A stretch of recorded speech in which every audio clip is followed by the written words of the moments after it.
I'm that bull in the hood. New lamb truck got the bull in the hood. Black and red looking like the bulls hit the hood. 23s, oh, they got the bull sitting good. This game 6, this can't miss. Shooting my shot, this ain't fish.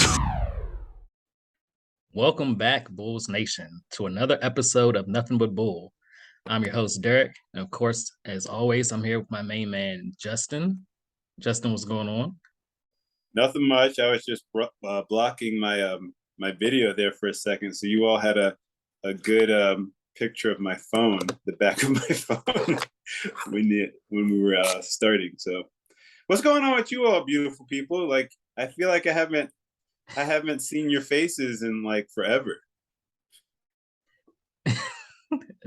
Nothing much, man. Just back at this, ready to go. And of course, we have Melissa here as well. Melissa, how are you doing? I'm doing great. I hope you guys are all well over in Bulls Nation land and everywhere in between. Yeah, I told Melissa before we started I had to turn my background off because my arm kept disappearing. I didn't want people to think like, oh my God, he lost his arm at Bulls Fest. What happened? So It was that crazy. Derek, if you wanted to show off your guns, that's all you needed to say. Like, you don't need to, like, hide your true intentions there. I mean, that would have been seen with or without the background. And it just looked like I had one arm. Just give him a flash, Derek. Just give him a flash. It's like the purpose was showing off the Bulls Fest jersey. Yeah, that jersey is so nice. You got to turn around so everybody else can see the back of it too. I don't know how well that's going to work, but I'm not in a spinning chair. So I'll do Make it my work, best. Oh, that's it. That's perfect. There you go. That was such a clean jersey. Oh, nice. Bulls Fest with 22, 2022. Love that. Yeah, looking good, man. Thank you. Hopefully they'll have one next year. So it'll be 23 next year. Right, 2023. That means somebody named Justin has to come. Yes, sir. Yeah, next time you can invite me. How about that? I have to hear about these wild stories that you all are having, all of this fun, and no invite from you two. So thank you for that. Thank you very much. Appreciate it. Too busy hiding the chairs from all the kids. Yeah. I mean, we definitely told you to come. I know you did, but I had like responsibilities that I needed to take care of. Speaking of those kids, like this group of kids that I have been teaching have been like causing like just sheer terror in the classroom. It has been crazy because we've had a sub that I've been like at the beginning of the year I was sharing that space with, and it was like night and day. You would have thought that children were like losing their minds and just going off on people, and it was like crazy the transition. Like they're fine with me, and then when they get over to the other side with the sub, it was like night and day. It was just mind-boggling to see the transformation with these kids, and that we're just taking advantage of the sheer like the situation. Like, and they let the sub know you're just the sub, and these are third graders. They're saying this to them. So it has been kind of wild, like the first couple of weeks of school. It is like that, though. I remember being in grammar school, and a sub would come in, and the sub would get no respect. Everybody would go wild. But just at such a young age, just to know, just to turn it up, like you see somebody in there that you don't have any respect for, so you just start like fighting people and flipping desks over. I don't know about fighting people or flipping desks over, but maybe that's what I'm saying. Like there's like the general like I'm a goof around, but to like actually like become like hysterically violent, like that's a bit of a problem.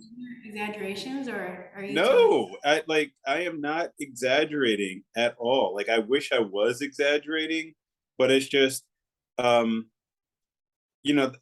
sub in there, he like didn't have a firm grasp of the language. So Mhm. that was a barrier that he had to deal with. But he had never also taught in an elementary school setting. And it was just madness, just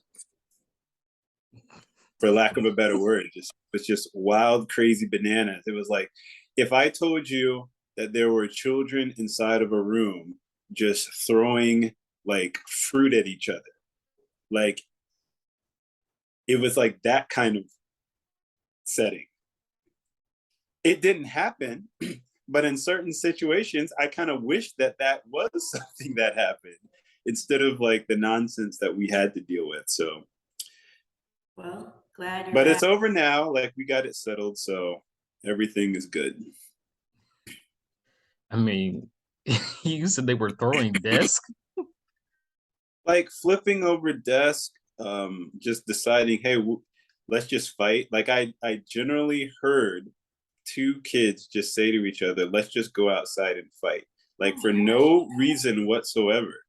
These are 8 and 9 year olds. So I'm like, what in the world? At least they didn't have any chairs to throw. You're gonna like make me like live that down for forever.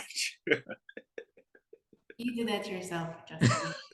100%. I did. I shared too much. No, just Oh enough. man, I mean, I mean, our listeners love it. Like, we have people that tune in just to hear what type of story you're going to tell each week. What's Justin gonna say this week?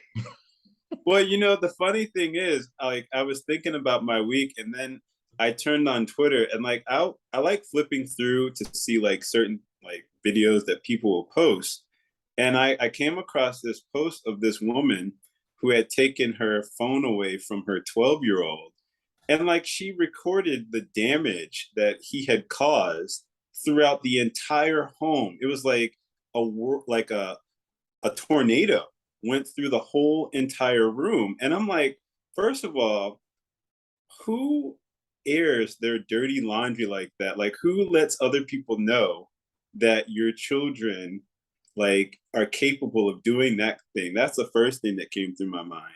And the second thing was like, I can't imagine like anything like that ever happening in my household. Because like from my dad's standpoint, my dad would just like randomly find ways to tell us that it was his house. Like, you know, just if our door was closed, he would just open the door and just walk in. And we'd look at him and he was like, it's my house. I can do that. Or he would just like wake us up like on a Saturday at 6:30. Gotta wash my car because it's his house. My name is on the deed. Like these were like actual things that my father would just randomly do. And but you know, it had us like understand the boundaries that we needed to have in the familial environment. And I just look at a lot of these kids and they don't know any type of boundaries whatsoever. I think that that's what's missing, like with a lot of these kids today. They don't know. Like I sent a post and you know I keyed in on the fact that she said I took his phone away, and my dad would have been like, no, that's my phone because I paid for the phone and I pay like for you to be able to have the phone. So it's still my phone. And I actually had to have the same conversation with my students because some of the students were coming in and they were going on websites that they weren't supposed to go on. And I said, your name is on the computer because I assigned that computer to you. It's not your computer. You didn't buy the computer. It belongs to the district, the school district that we are in. And I had that like conversation, and it was like funny, like watching their brains just like turn on and be like, oh wait, no, this doesn't belong to me. Like I can't just do whatever it is that I want to do. But you know, I'm real with my students. I tell them like about boundaries and like how don't push me because like I might react a totally different way than what you might be, you know, expecting from me. But a lot of these kids just don't have just fundamental boundaries that they need to be aware of. So it's a work in progress with them, I see. But I feel bad for like this generation of kids because I'm like, y'all just you just let out on the loose. You just do whatever you want to do. So Shouldn't those websites be blocked? Yeah, I would think they are, but because like there's new technology, I don't know if the district has gotten around to like blocking certain things. Like I had a student who was trying to go on YouTube and watching like wrestling matches, like WWE wrestling. Like, what are you doing? Like, do I look like that teacher that is going to tolerate that? And so, we had our little like come to Jesus moment where like he tried something and then he got a chance to see like a different side of me that I had been warning him about. Like, I don't think you want to go down this road with me.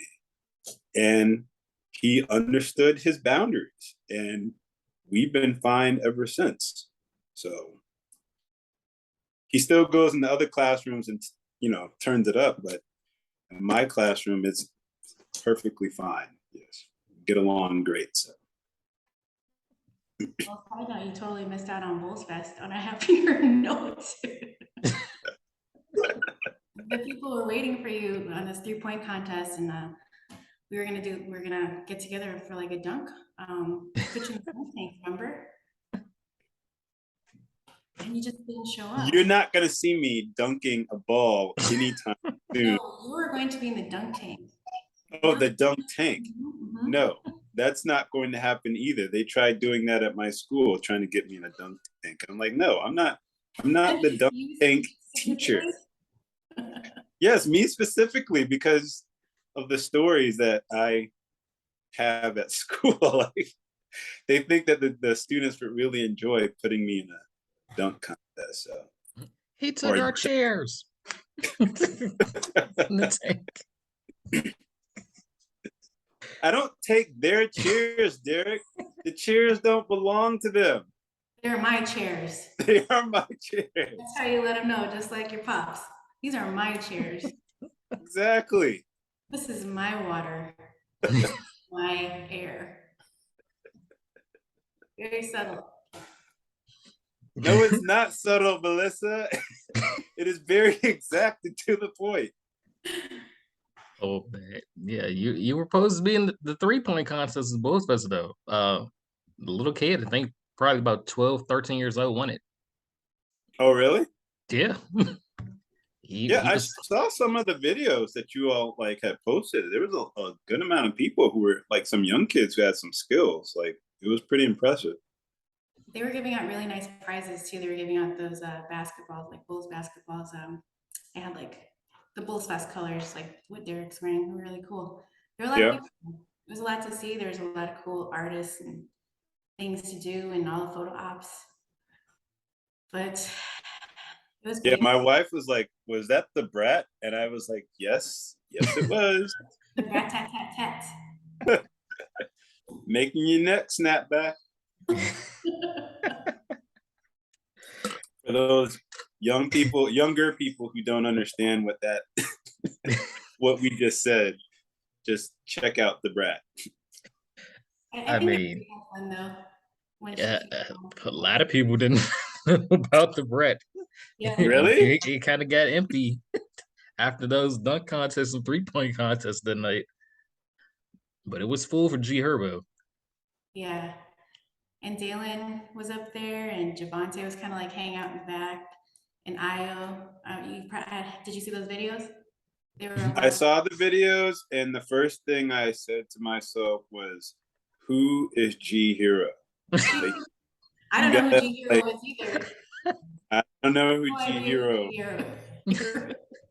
I've never heard of G Hero. Oh, okay.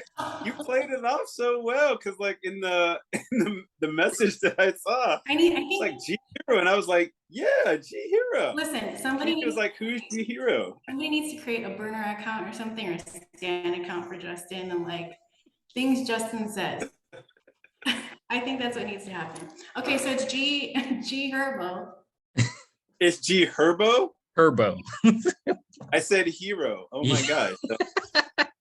That's where we're like, I've never heard of G Hero. I've never heard That's why. Okay. So now I feel even doubly stupid. So thank you very much. Again, none of us had any part in that. Well, I think it's time that we admit our special guests and to this meeting because he just joined the waiting room.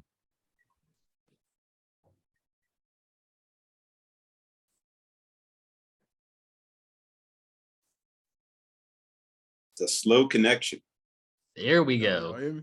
You're being joined by CHGO Bulls host, Big Dave. What's going on, man?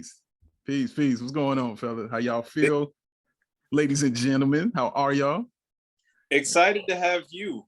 Like, you are truly a hero for the nation.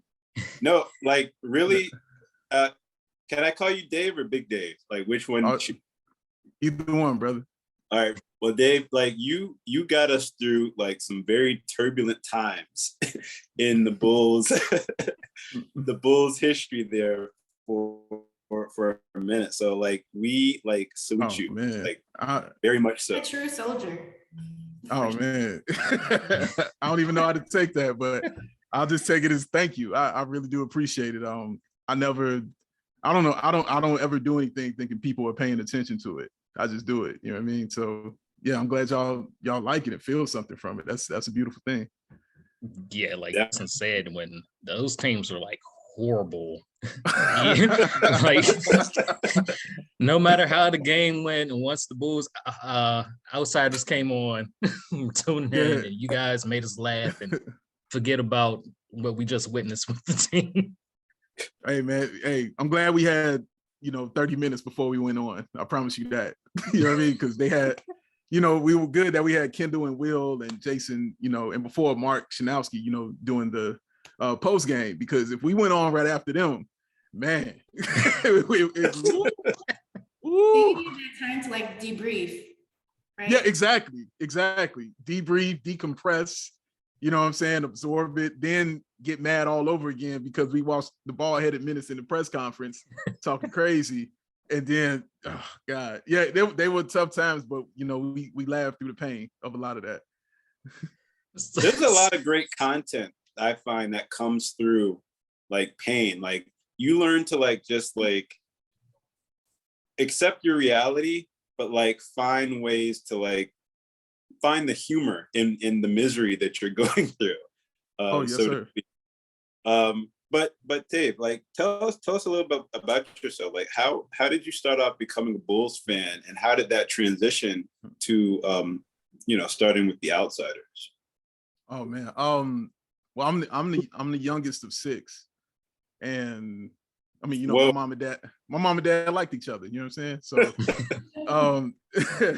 but yeah, I'm the youngest, and sports was always pretty prominent in my house. Well, not even just sports, like the arts period were pretty prominent, in my house. So anything to do with the arts, we were pretty involved in, whether it was music, whether it was dance, whether it's sports, that was always, something that was around us.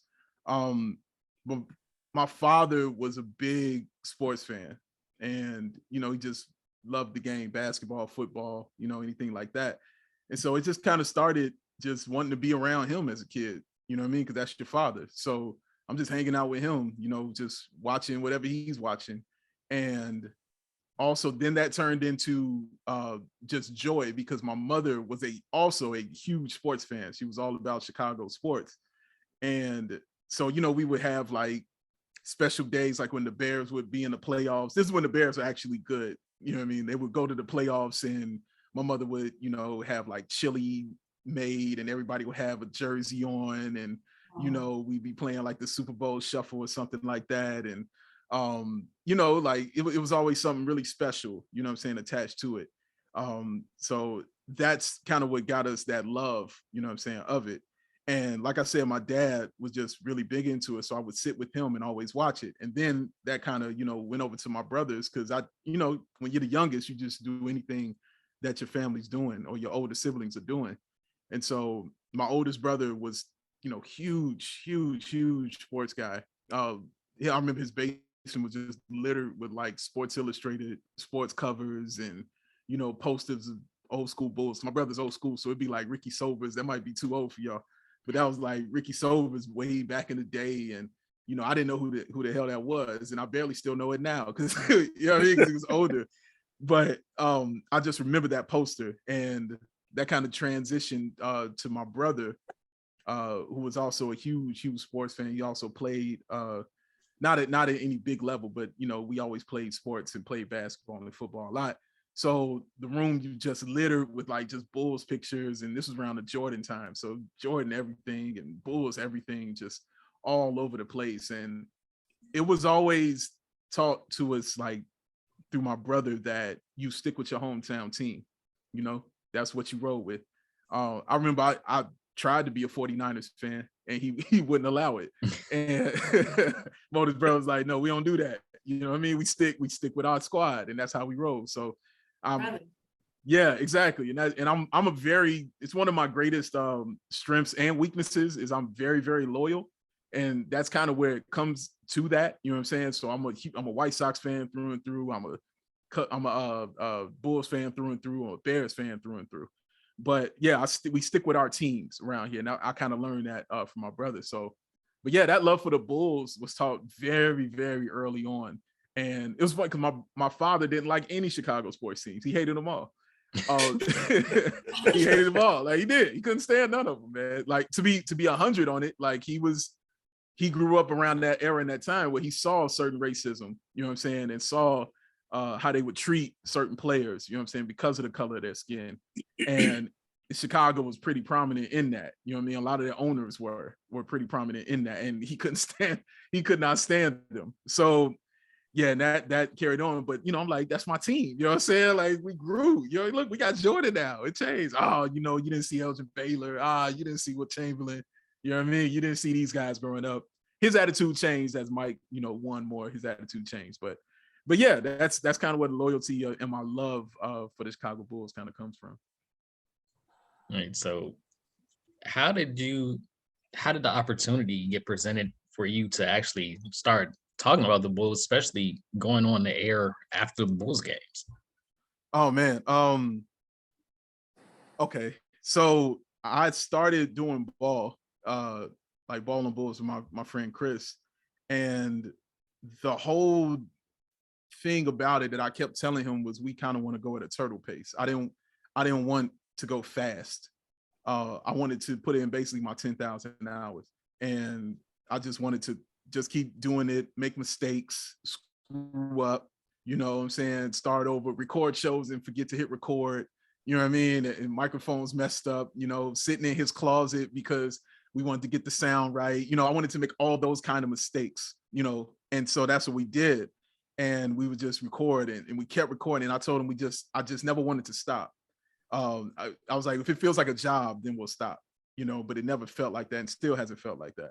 So yeah, we would just record, and we would record and record. And I said, whatever, you know, comes from this. Like the main thing we wanted to do was get like tickets to a Bulls game. That was the goal. You know what I mean? Like, can I get tickets to a Bulls game from doing this? But we're doing that show, and my job, I used to work downtown, across from the Sears Tower, not the Willis. And C-Red Fred worked in the same building with me. And he got on the elevator with me one day because he saw I had a hat on. As y'all know, I wear hats all the time. And he saw I had a Bulls hat on. And he was like, oh, you a Bulls fan? I was like, oh yeah, I'm a Bulls fan. And we started talking Bulls, and he asked me who my favorite player was at that time. I was like, oh, Ben Gordon. And his eyes lit up. And then he asked me, well, do you like Heinrich? I was like, yeah, he's okay. And his eyes really lit up. and then we would just see each other periodically over the year or two of that, you know, we would just see each other. And then he ended up working across from me on the same floor, different companies, but he worked across from me on the same floor. So we would see each other all the time and just talk sports. And one day he just asked me, you know, did I do podcasting or anything like that? And I was like, actually, I do. You know, I do a Bulls podcast, you know, and I talk Bulls on it all the time. And he was like, oh, yeah, I do that too. Now, at this point in time, y'all, there were not a lot of Bulls podcasts out at all. There weren't. It was Fred, it was Doug, and it was us and like 3 other people doing Bulls podcasts. And Fred invited me to do a podcast with him, a remote on my lunch break. He's like, come do it. And I'm like, okay. And we went to a Subway And we in the back of a subway, and I'm just watching. I'm not even participating. I'm just watching him do this show, and I'm like, wow, this is cool. And I'm like, I'm in a subway downtown at 1 o'clock in the afternoon. I should be back at work, but I'm not going. I'm like, I'm gonna do this. But I'm just gonna have to be late, you know. But anyway, that's so C Red Fred became really good friends, and I started, you know, hanging out with him more. You know, then he started throwing draft parties with Doug, and we started, you know, getting tighter and tighter and tighter. So fast forward all that. One day Fred contacts me and was like, hey, there's this new show coming up on NBC Sports Chicago, and I'm gonna go audition for it. And he said, honestly, when the producer asked me if he knew anybody who would want to do the show, he was like, you're the first person I thought of. I thought you would be great. And I was like, in my head, I was like, oh, okay, you want me to go up here and help you do your thing? Cool. You know, I was like, absolutely, I'll help you. You know what I mean? Like, yeah, whatever you need from me, bro, I got you. I wasn't even thinking about me.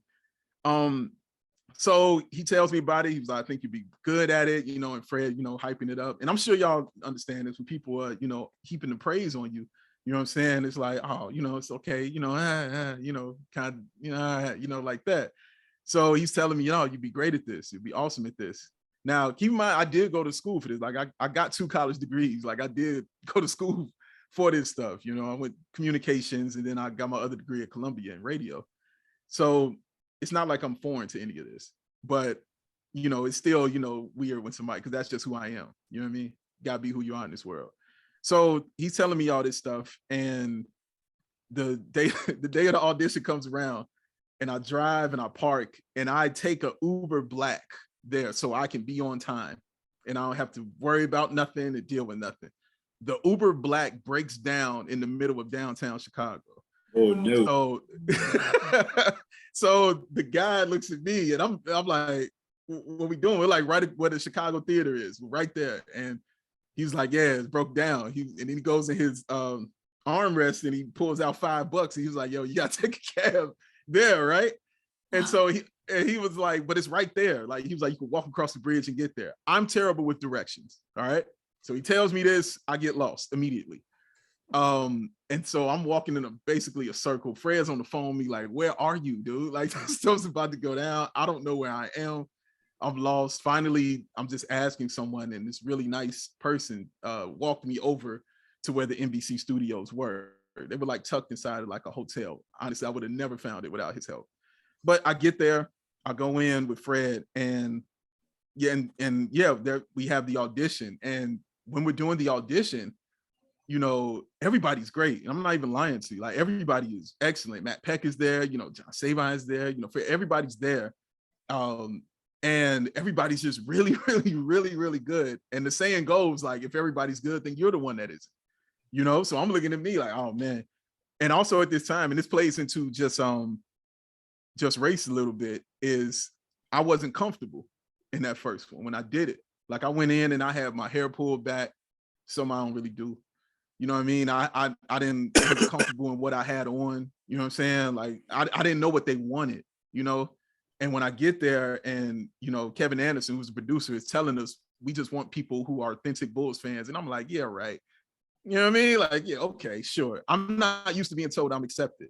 You know what I'm saying? I'm not used to that, you know, with my skin, with my hair, with my hats, you know, with my hip hop, with all that. I'm not told that. I'm not used to being told we accepting you. I'm used to fighting for it. You know what I'm saying? So when he's telling me that, I don't believe him. So I go in there, we do the audition. I think I suck. And I honestly go home. Oh, and before I could get home, my phone died. So I couldn't really call again to get home. So yeah, it was a terrible first audition for me. I thought it sucked. And honestly, by the time I got home, I never thought of it again. I didn't think of, I put it out my mind. I was like, well, I ain't get that one. All right, well, it's cool. I got a call back a few days later from Kevin. He was like, we want to call you back in for a final audition, a second audition. And I remember right then and there, I told myself, okay, look, if they're not going to accept me, they're just not going to accept me for me. You know what I mean? Like, I'm not going in there being nobody else. I'm just going to go in there and being exactly who I am. So my hoodie came out, my hair came down, you know what I'm saying? My Jordans went on, you know what I'm saying? It was whatever. Y'all just ain't gonna like me for me, but y'all just go, whatever. I'm gonna go home happy as I don't know what, because I'm about to show y'all me. And I went in there and I was me. You know what I mean? I was comfortable. I was cool. You know, we cracked jokes. We just talking. And then after it was over, again, I put it out my brain because I did what I wanted to do. And so I didn't care about it anymore after that. And then I got a call from Kevin. And I'm sitting at home in my basement, in my drawers, watching TV. That's really what I was doing.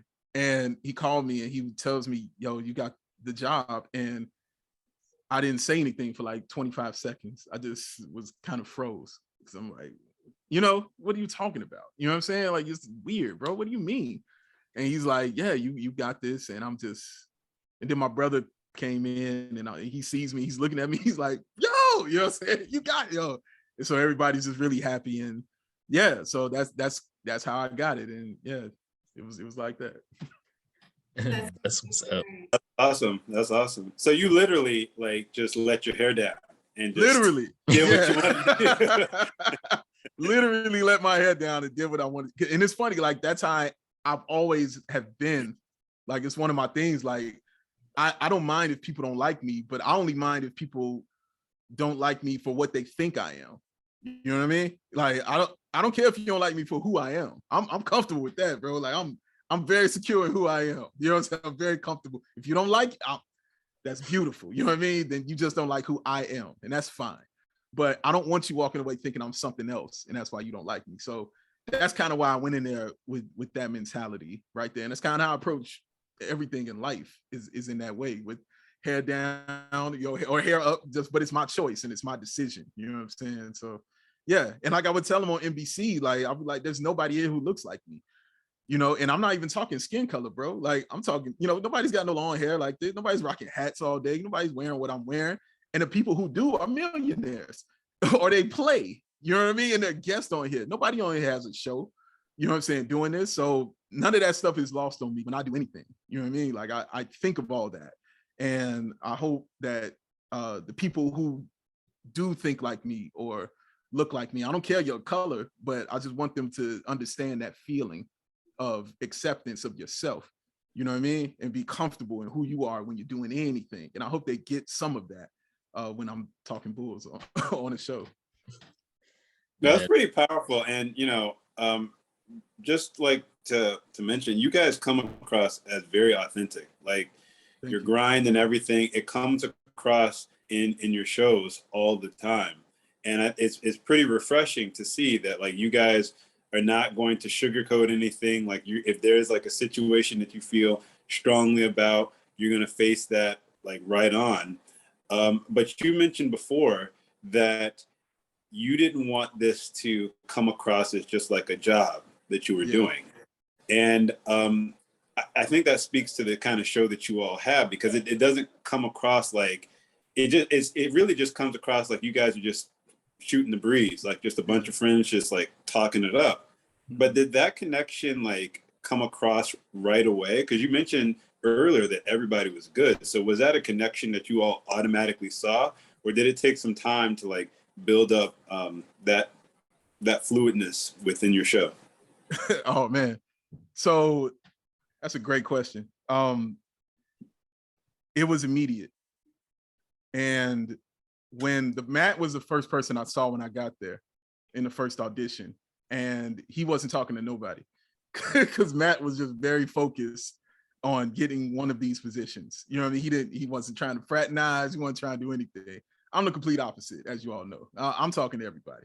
You know what I'm saying? That's just my personality. Like, that's just who I am. And the first person I connected with was John. He was the first person because John was silly. And as y'all know, I'm very silly. And so we're just cracking jokes. I'm just laughing at him. And then he starts talking wrestling. And I'm like, oh, what? We're about to talk wrestling? Okay, bet. Like, yo, let's do this. And we talk wrestling. And when I left, I remember I was like, man, I gotta get up with this dude. That was after the first audition. Like, I gotta get up with this guy. I don't ask people for their Twitter handle, but I asked him for his Twitter handle before I left. You know what I mean? Because I just wanted to keep in touch with this guy. No matter what happened, I wanted to keep in touch with him because I just liked his whole vibe. So the second audition, I remember they put us up there and they had me sitting in the middle. They had John on the right and they had Matt on the left. And we just sitting up there, and this is where me and Matt and I connection started, is because our connection started like it does with a lot of my friends, which just through arguing.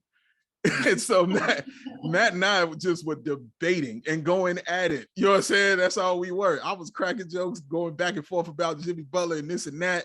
You know what I mean? I remember Matt said that line about Jimmy Butler's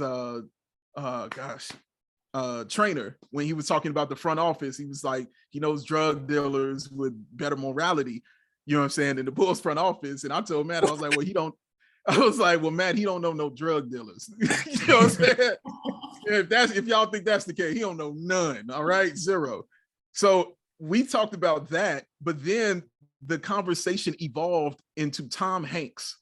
And we're talking about Tom Hanks movies and how you never ever want to get around Tom Hanks when he's around water, because something bad is going to happen. And we just, you know, because we're like, any Tom Hanks movie where he's around water, something bad is going down. You know, that's just the case. Think about Castaway and all that. We just run it down. We just start running stuff down. We were like, if it's a plane or a ship or anything like that, you don't want to do Tom Hanks. Captain Phillips, you know what I'm saying? Like, you don't want to do it. So this is literally a conversation we're having doing our audition for the show. So we completely forgot about the argument. We're laughing about this. So that was the connection. Like, it was immediate. And our executive producer, Kevin Anderson, shout out to him, he saw it immediately. Like, when he put us together, he knew it, you know, before we even knew it.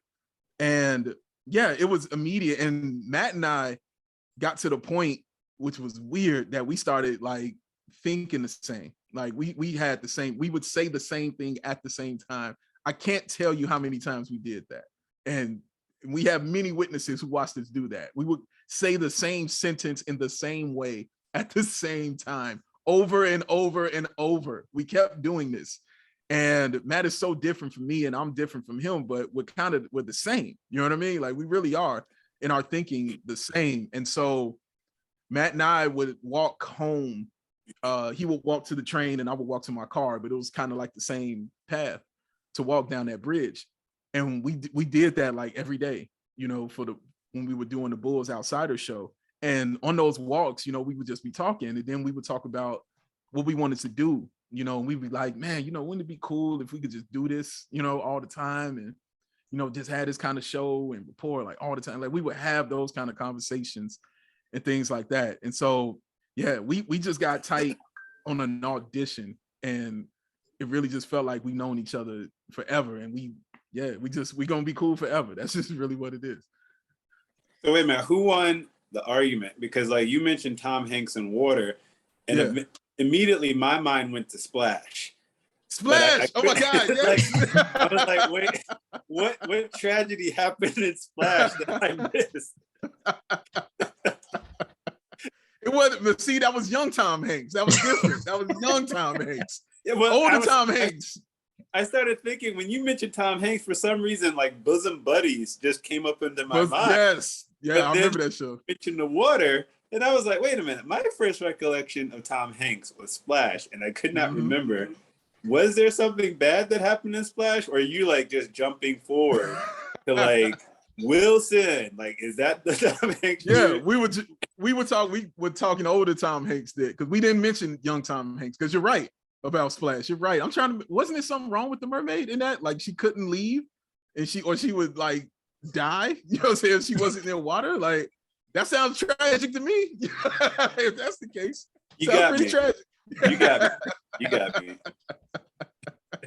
No, nobody won. We just talked, man. I'm just talking. Go ahead. I'm sorry. No, I want to know you guys I want to know a little bit more about your little argument with Jimmy Butler. I want to hear more about that. No, I think that was it, because Matt and I was just debating. I think Jimmy, I can't remember if he was gone at that time, obviously, because that was right after the 3 Alphas season. And so, yeah, so I think that was just was getting rid of Jimmy Butler the right move and stuff like that. I think that's what the argument was. And yeah, like, I saw him, he was very gung-ho, and Matt's very serious about his stuff. And I mess with him because I'm like, you taking this way too serious. Let me poke at you a little bit. You know what I mean? Like, why are you so serious about this? Let me poke at you, man. Like, you tripping. And so I just messed with him, you know what I mean? Like, come on, dude. Like, and you know, we it was a real like debate. Like everybody had their facts, you know what I mean? Everybody had their points. But I don't honestly, he argues to win. I don't argue to win. You know, I don't care. You know, I really don't care about winning and losing when it comes to that stuff. I'm competitive, but you know, in other stuff, when we're arguing sports and stuff, I don't care. You know what I mean? Like, I don't care who wins or loses in that sense. I just want to get my point in, and I want to get my point across, and I need you to feel where I'm coming from, and I want to feel where you're coming from too. Like, I want to hear it. You know what I mean? Like, what do you mean? Like, okay, where are you getting this from? Okay, is this right or wrong? Because your points might be super duper valid. You know what I mean? And I might say, okay, all right, you know what? You right. You know what I mean? You're right. Or I might say, you know what? No, you're wrong about this. And I'm gonna tell you why you're wrong about this. And so, yeah, I think that's all that was, Melissa, was we were just continuing just arguing about Jimmy Butler and if he should still be here, if the trade was the right trade, you know, for Lauri Markkanen and Chris Dunn and all that. Was it the right move for him to do that? And I think that's what it was. I was on the side like, yeah, just trade him. I didn't care, honestly, because I was like, nope, I didn't see it going the way he wanted it to go because this front office was not going to let Jimmy Butler be Jimmy Butler. Yeah. And that's kind of how I looked at it. Like, and also Jimmy was rubbing a lot of people the wrong way on the team. There a lot of people the wrong way. He had a definite ego about himself, which is cool, but he had one. And it didn't sit well with guys there. But yeah, I didn't mind it because I think it was also people like, can he be the one to carry you to a championship? Can he be the one to do this and do that for you? Yeah, he could. We discovered that he could. You know what I mean? He could definitely be that kind of guy. But for me, it was always about the situation that he was in. And I didn't think this was the situation he was supposed to be in. When I found out he went to Miami, I was like, dude, this is perfect. He's going to be cool in Miami because it's not going to be dependent totally on him. That's a very team, you know, thing over there in Miami, you know, with their culture. They'll be dependent on him to be the man in the playoffs. And if you watch Jimmy Butler and how he does, he chills in the regular season a lot. But in the playoffs, he ramps it everything up. You know what I mean? This is why he's like the worst all-star player I've ever seen in my life. He does not like the all-star at all. Go look up his stats, bro. This dude's stats are just comically bad in an all-star game. It's so bad because he doesn't care. He just wants to win, you know, the championship. It doesn't matter to him. So yeah, I don't think it would have worked. And I'm okay with him leaving because his leaving also meant the old regime was going to. And I'm okay with that. I'm okay. I'm like, if I got to lose Jimmy Butler to get rid of Garpax too, bet. Okay, I can live with that. I can live with that because I couldn't live with continuous bad basketball, man, and bad decisions and all that sadness, bro. That's not my personality. You know what I mean? Like it was sad. Y'all remember? It was very, very sad. Very, very tough around here. So yeah, that's why we said when y'all guys came on after those games, it was a relief because we got to laugh about it. Yeah, and a lot of people told us that, and my oldest brother would tell me stuff like that because I never really paid attention to it, that people were, you know, paying attention to us. I didn't know, you know, because my whole thing was I go there, I do the show. You know, I'm going back because I take care of my mother. You know what I'm saying? So that's my whole focus. You know what I mean? Like I wasn't even focused on anything else like that. And so I'm in the crib. You know what I'm saying? I'm taking care of her. Like I'm cool. I did what I was supposed to do. Got my check. We good. I talk Bulls. I laugh with my friends. I'm happy. And so when he told, my brother would just tell me stories of when he would just actually say my name and be like, yo, that's my brother, and how people would freak out about it, that's your brother, you know, doing this show. And you know what I mean? It's weird to me. It's why, and I mean weird in a good way. It's just it's hard for me to accept that kind of stuff. You know what I mean? And I'm trying to be better at it, you know, to accept these things and accept that praise, and you know, because I'm the person who gives it out all the time, you know, and I'm trying to be better in accepting, you know what I'm saying, those things. And you know, as my homegirl say, living in your truth kind of thing. I'm trying to be better at that stuff. But yeah, man, like when people like you guys tell me this stuff and other people tell me they enjoyed it, it makes me happy, you know, that I was able to do that, you know, for somebody, you know, to put a smile on their face, you know what I mean? Or make them not be as mad at what's going on, because as you all know, as big Bulls fans, you internalize a lot, you know, especially when it's going bad, you know, it's going bad for you then, you know, that next day is going to suck. You know, it's the one great thing about basketball other than football. Football, you got to carry it for a week. You know, in basketball, it can end the next game. You know what I mean? So, but it's hard when it doesn't. You know, it's tough when it's game after game after game and it's bad. So yeah, man, like I'm honestly, it means a lot to me that you guys and other people really enjoy what I do. Seriously. We do much. Thank we you. we had somebody ask, we're asking questions. Who would ask questions? Like, and somebody just commented, it was Troy actually. He's like, I don't have any question for him. I just want to tell him he's awesome. That he rocks. So, I mean, yeah. Thank you, man. Everybody loves you. And that's a good Oh, message man. about staying true to yourself and being grounded, because just because of that, like, look at where you are now, where it started was just you having conversations about the Bulls with Fred, and everything went from there. And your story about you just being true to yourself and coming back in with your hair down, and that was a really great message. So that's something that we can all take with us. Just be you. I appreciate that.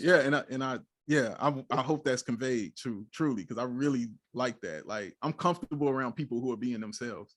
Yeah. You know, and I try to get people to be themselves. You know what I mean? Like, I get, Fran calls it a gift of knowing when people are being phony or something around me. Like, I know it. You know what I mean? Whether I say it or not, I immediately understand it and I immediately get it. And I try to get them out of that. Like, no, you don't have to do that. You know, you ain't got to lie to kick it, bro. Like, it's cool. You know what I mean? Like, just be yourself, bro. Like, we're gonna hang out.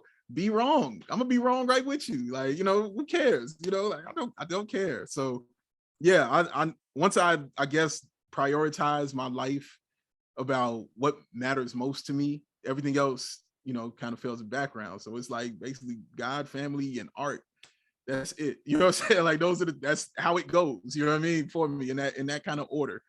And art is anything. I mean, or when I say art, I mean, like, you know, whether it's sports, whether it's actual art, whether it's dance, anything involved with the arts, I love.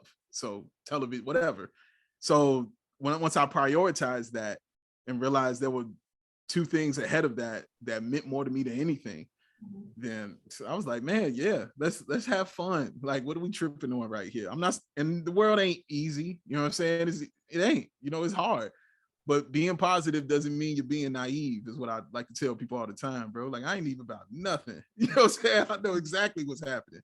I see exactly what's going on, bro. But my positivity is steeped in logic, you know, like it really is. And I'm not just, you know, happy-go-lucky because it's phony, you know, it's just who I am. And it's who I've been since I was a kid. You know what I'm saying? I was a baby. And if I showed y'all baby pictures of me, which I look amazing in, by the way, if I showed y'all baby pictures of me, like, that's all I was doing was laughing, smiling. It's just who I've been, bro. You know what I mean? And, you know, I think you kind of fight against stuff when you're a kid, or when you're growing up, I should say. Because when you're growing up, like, I'm from the city, you know what I mean? Being happy-go-lucky in the city ain't a thing. You know what I'm saying? So I went through things, you know what I'm saying? I went through issues, you know what I mean? I had to deal with stuff just to be myself, you know what I mean? But luckily I have my family who stressed being ourselves, you know, and being who you are and living in that and not worrying about what anybody else say. So yeah, man, I'm glad I'm the size I am, because it allows me to be happy all the time. You know, it really does. But yeah, man, I'm sorry. I didn't mean for it to take this turn like philosophically on this, but yeah, man, I love authenticity, and I'm glad that comes across when we do the show, because it's truly that. And I bask in that, you know, it being original and being exactly who we are when we have our statements, and that is who he is. And I don't want to change. I want to change his diet a little bit, but I don't want to change him. You know what I'm saying?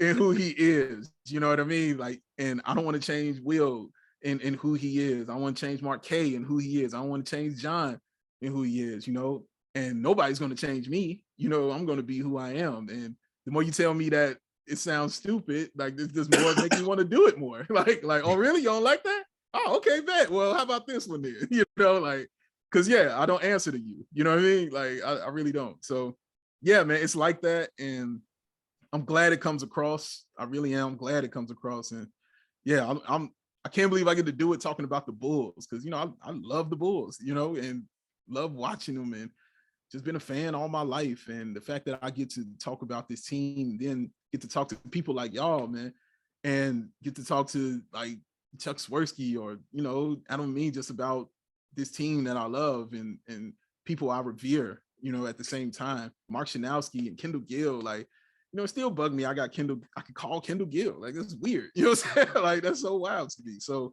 yeah, it's those kind of things that are awesome. You know what I mean? That this has afforded me is that kind of thing. So yeah, it's great. Well, we really want to talk Bulls with you, but you can't drop that nugget and just move on. Like, what is it that Matt is eating that offends you? That you you like the way I worded that? I do. I see you slick with yours. I see you. But I'm not offended. It doesn't offend me. It doesn't. It just concerns me sometimes. When I'm like, bro, like, do you have a vegetable in your life? You know what I'm saying? Do you like it? At all? Because Matt is a meat dude. You know what I'm saying? Like, he's going to eat this meat, and I'm like, that's cool. I don't eat meat. I eat fish. You know, I'm pescatarian. That's as far as I'll go with it. But Matt, you know, and he thinks that's dumb. You know, he's like, that's stupid. I'll be like, salmon, but salmon burgers, it's not real burgers. You know, none of that is real to him. You know what I mean? If it don't have meat on it, it ain't real to him. And I'm like, man, you know, you eat some vegetables there once in a while, bro. You know, throw some kale on there or something, man. To get you a kale smoothie. You know, Matt's like, I had a V8 this morning. I'm like, okay, all right. I'm like, that's a start. We'll take that. So I told him, Matt'll tell you, I told him my entire job with him is to make him live one more year longer than he wants to. That's my entire job. Like, if I can do that, then I've accomplished something. But yeah, offend me, no. Concern sometimes, yes. But he can eat what he wants. But I just want to mix a little more healthier things in there before he's forced to. Matt's like, I need to eat things that have parents. Like, that's how. Yeah, exactly. Yes. He has definitely said this. Yeah, he has definitely said this. Well, he told me the other day about an outbreak at Wendy's. They had I think a E. coli outbreak at Wendy's. The lettuce. Yes, and he was like, "See, lettuce." Told you. He was like, "You never hear about that with me." And he was joking when he said that, obviously. But he was like, "You never hear about that with me." It was lettuce that did it. I'm like, "Yeah, it's lettuce at Wendy's, bro." You know what I'm saying? Like, come on, man, stop that. But yeah, it's that kind of thing. So we go back and forth, and we mess with each other a lot. And I think it was when we figured out that we're both, you know, we both stand on what we are. You know, Matt stands on who he is, and you ain't moving him from that. You know, and I stand on who I am, and you ain't moving me from that. And once we figured out that's what it is, then the respect comes, you know, after that. So yeah, that's just me messing with him, man. That's all. That's my guy. Well, we gotta get your like. Oh, I'm sorry. Go ahead, Mel. No, I was just gonna ask if you guys spend a lot of time together outside of the show? Because as we've been talking about, it always is so natural. It really feels like we're just hanging out with some friends. Like, we all kind of get personalities. Do you guys spend a lot of time together outside of like Bulls games? Yeah, we have. We have. I don't as much as I would like to, because like I said, I you know, I look after my mom, so I'm usually with her. But when I can, and he invites me, we will, because Matt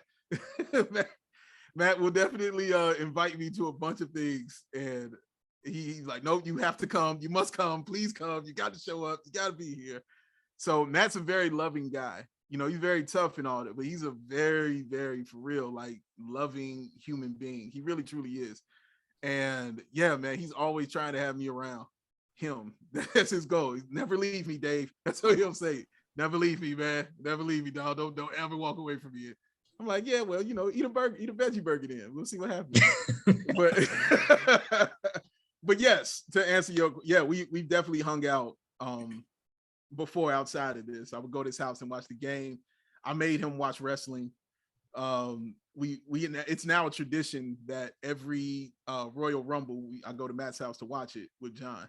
That's our tradition now. Like, we go over there and watch that and listen to him tell me how stupid this is, and then listen to him enjoy it at the same time. So Yeah, I definitely we hang out, been to his place. Yeah, he's a good dude. We definitely done him and John. We definitely hung out plenty of times outside of what we do. You said you were concerned about his eating habits. Speaking of things that are concerning, how concerning is the news or lack of news about Lonzo Ball? Oh man, it's concerning. I was concerned probably around summer league. I got really concerned because I hadn't heard anything, and I thought we would hear something. And then when you heard AK talk about it and the way he was speaking about it, I was like, oh no, this ain't good. You know, this is a problem right here, and it's bordering. It's going towards worst case scenario because it went from 6 to 8 weeks to like 6 to 8 months. You know, so it's bordering on worst case scenario. I know he'll be back. I know he'll return. I get all that. It's just that, you know, you want him because you know what this team looks like with him. And, you know how that engine goes when he's on the court, you know, and what he kind of covers up both offensively and defensively for the Bulls, even front court and back court. Because defensively, he helps out, you know, with coming over with those block shots. You know, when those guys aren't looking, Lonzo will do that. Coming in with the rebounding, using the fact that he's 6'6", getting that rebounding and starting to break immediately. The amount of easy buckets the Bulls got to start that season was crazy. And that plays a role, you know, that helps you going forward. They became a real transition team, you know, because of him and how good he was at that. And shooting 42% from three. You know, he's your best three-point shooter. So you know how important this man is to your team. And when you don't have him there, you saw what it looked like when you didn't have him there. And it was like, oh, this is a whole different kind of squad right here because you can't just lean on him. There were certain plays that couldn't happen anymore. You know, certain passes that couldn't go down that only he could make. Certain things he would see on both ends that only he could do that we couldn't do without him. So, yeah, coming into offseason, just hope for the best and wanted him to get better. But the most I know a bone bruise lasting is like 2 years. I don't think it's going to last 2.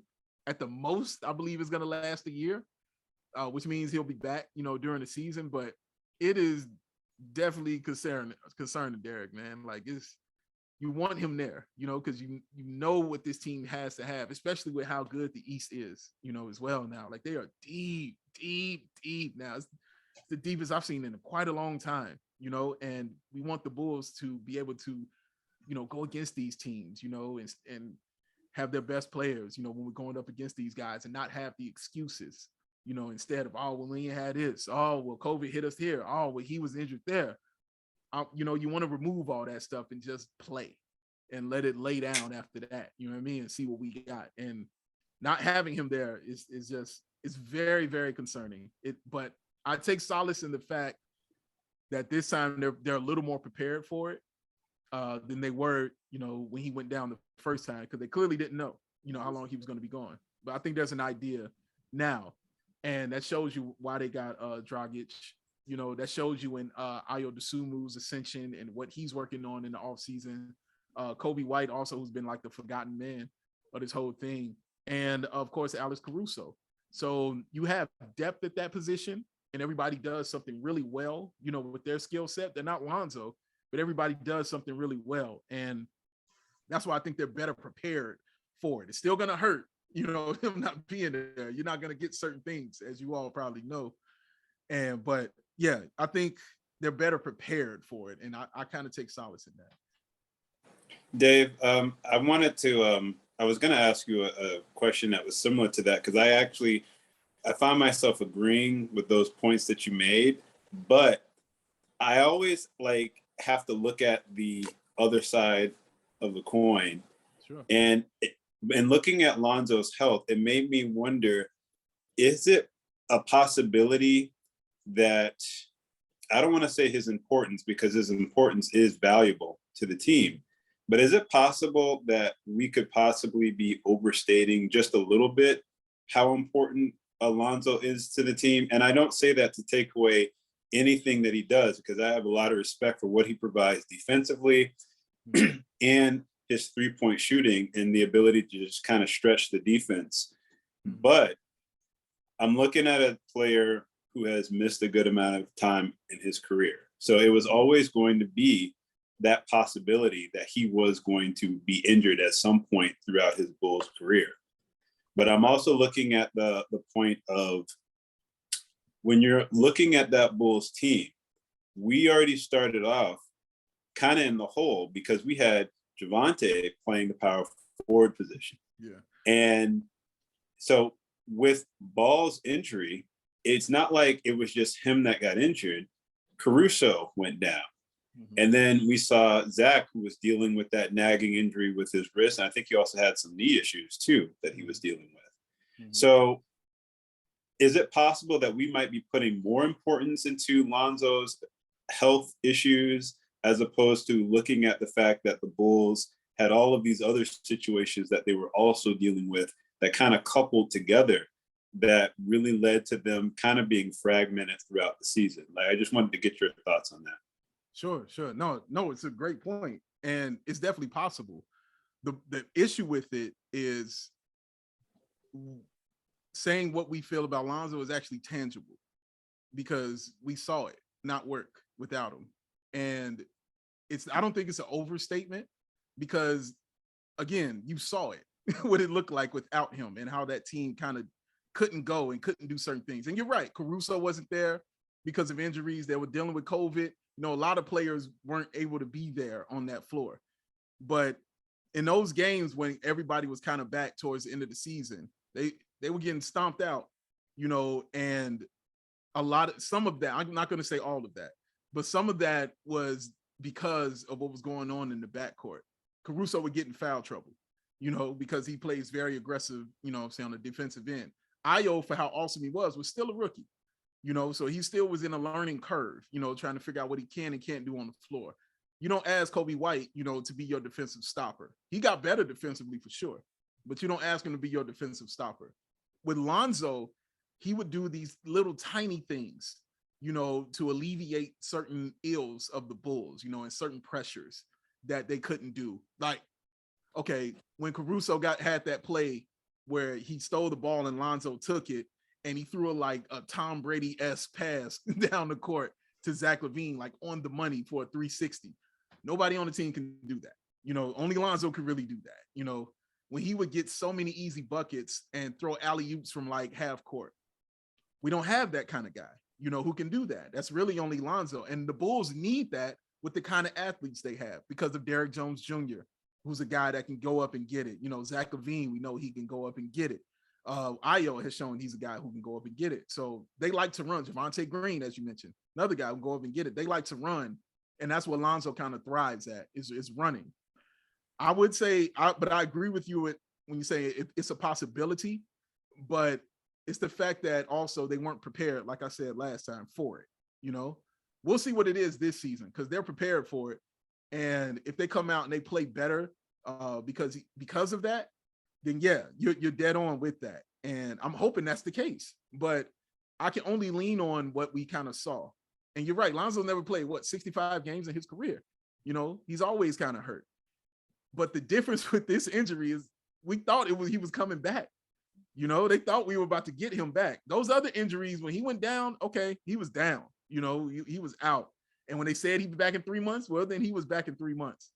This one, it was weird because you just couldn't pinpoint it and figure out when he'd be back. And honestly, we still don't know when he's going to be back. And you can't put your finger on those kind of things. So that's the only difference I see in that. But no, what you're saying definitely has, excuse me, what you're saying definitely has serious merit to it. And I hope it's correct when the season starts and the Bulls prove all that wrong and they come out prepared for life without Lonzo. So best case scenario, who do you see as like the best option for them to play at that starting point guard position? Because I'm looking at, like you were mentioning with Ayo, you know, I think he played like, what was it, the third or fourth most minutes on the team, if I'm not mistaken. You're right. So he was kind of thrown in the fire and we didn't really know what to expect from him. And I think in many ways he kind of exceeded what those expectations were. Well, I don't think so. It's like pretty obvious to everybody. Nobody really saw what he became coming to fruition. But who is your who should be starting in that position? Not that you were the head coach, but just No, opinion. I got you. I think Alex Caruso is the one who should be starting. I don't mind if Ayo is the one they end up saying is the one who starts, because honestly, Ayo's the future. And it's about his ascension, you know what I'm saying, going forward now, because we know how good he is. Now it's just about his ascension, you know what I'm saying, his continuing to grow and get better, because now the spot is, you know, for him in the future. That's what it is. So if he's starting, then he's better. He's further along than what I think. I'm not going to say what everybody thinks, because I can't speak for everyone, but he's further along than I think. If the Bulls are like, you're the starting point guard for the Bulls, he's way further along than I expected. He looks great. You know, I've watched, you know, I'm sure you all have watched him because you all put out the videos too. I be seeing y'all. Y'all put out the videos all the time, man. And Ayo, you know, he's been working and he looks great. And hearing him when he did his interview on Waddle and Sylvie, just him talking about, you know, how much work he's putting in and getting ready for the season and preparing for the grind of it. You know that he wants to be ready. But Alex Caruso is the one that's been proven. He was the starting point guard for you in the playoffs.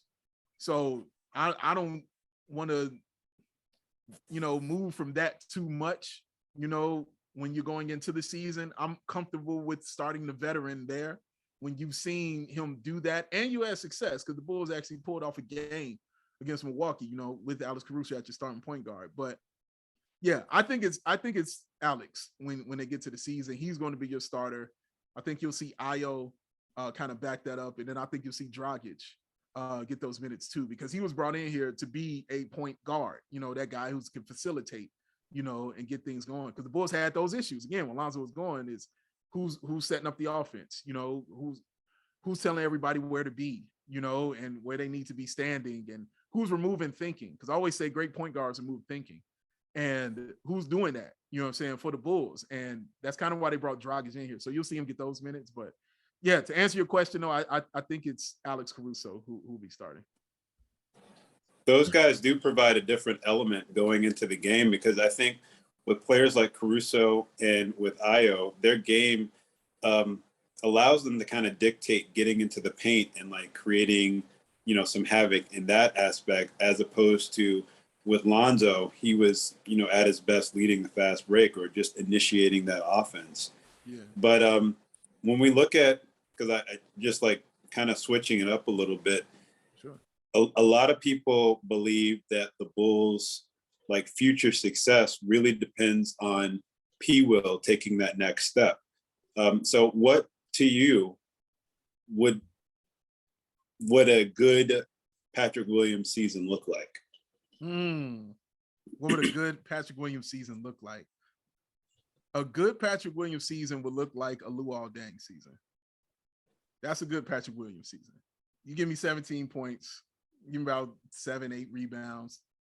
You hit those 3-pointers when I need you to, and you play really solid defense. That's the season I want from Patrick Williams. That's where I have him at, is because it's hard for me to expect more from him, because he's going to be like the 4th or 5th option out there. You know, they're not going to be looking to him like that. I think you're going to more so see him doing what he does with the second unit. I think he is more comfortable having the ball in his hands and, you know, kind of initiating the offense. I think that's where he finds comfort. And, you know, not so much the guy who's setting it up and calling the plays, but just the guy bringing up the floor and initiating it. I think he's a guy who has to be involved, you know, to get his rhythm going that kind of way. If you notice, you saw that in Minnesota when he dropped that 35. The ball was in his hands a lot. And he was the one, you know, starting everything and, you know, getting the ball, bringing it up, giving it to Ayo, and then let's run the play. He has to be involved. So a good season for him, for me, is that. I definitely am, like a lot of Bulls fans, have high hopes for him. I think he's incredibly skilled. Like, he's the guy, when you walk on the floor, you look at him and you're like, you're guarding the best player. Just looks alone.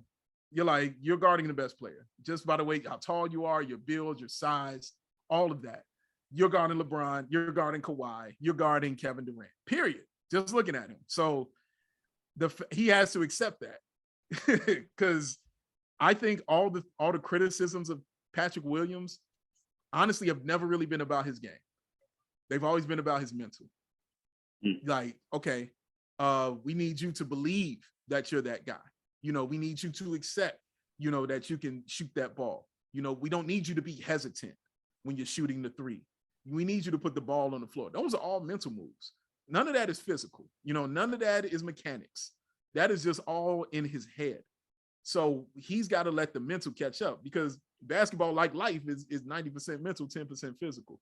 So once he masters that mental of it, the sky's the limit for this guy. But this season, though, like, yeah, you give me that 17 and 8, you know, and that good defense and that good 3-point shooting, because he can definitely shoot the three, and he's going to be wide open because DeMar DeRozan and Zach LaVine are going to be drawing those double teams. He's going to be open. So as long as he hits those threes at a very high clip and he gets those rebounds and he uses that freakish athletic ability, yeah, that he should have a solid season. Yeah, that's funny because a lot of Bulls fans have said that with Patrick's mentality, they wish he had the mindset of Dalen Terry. Yes.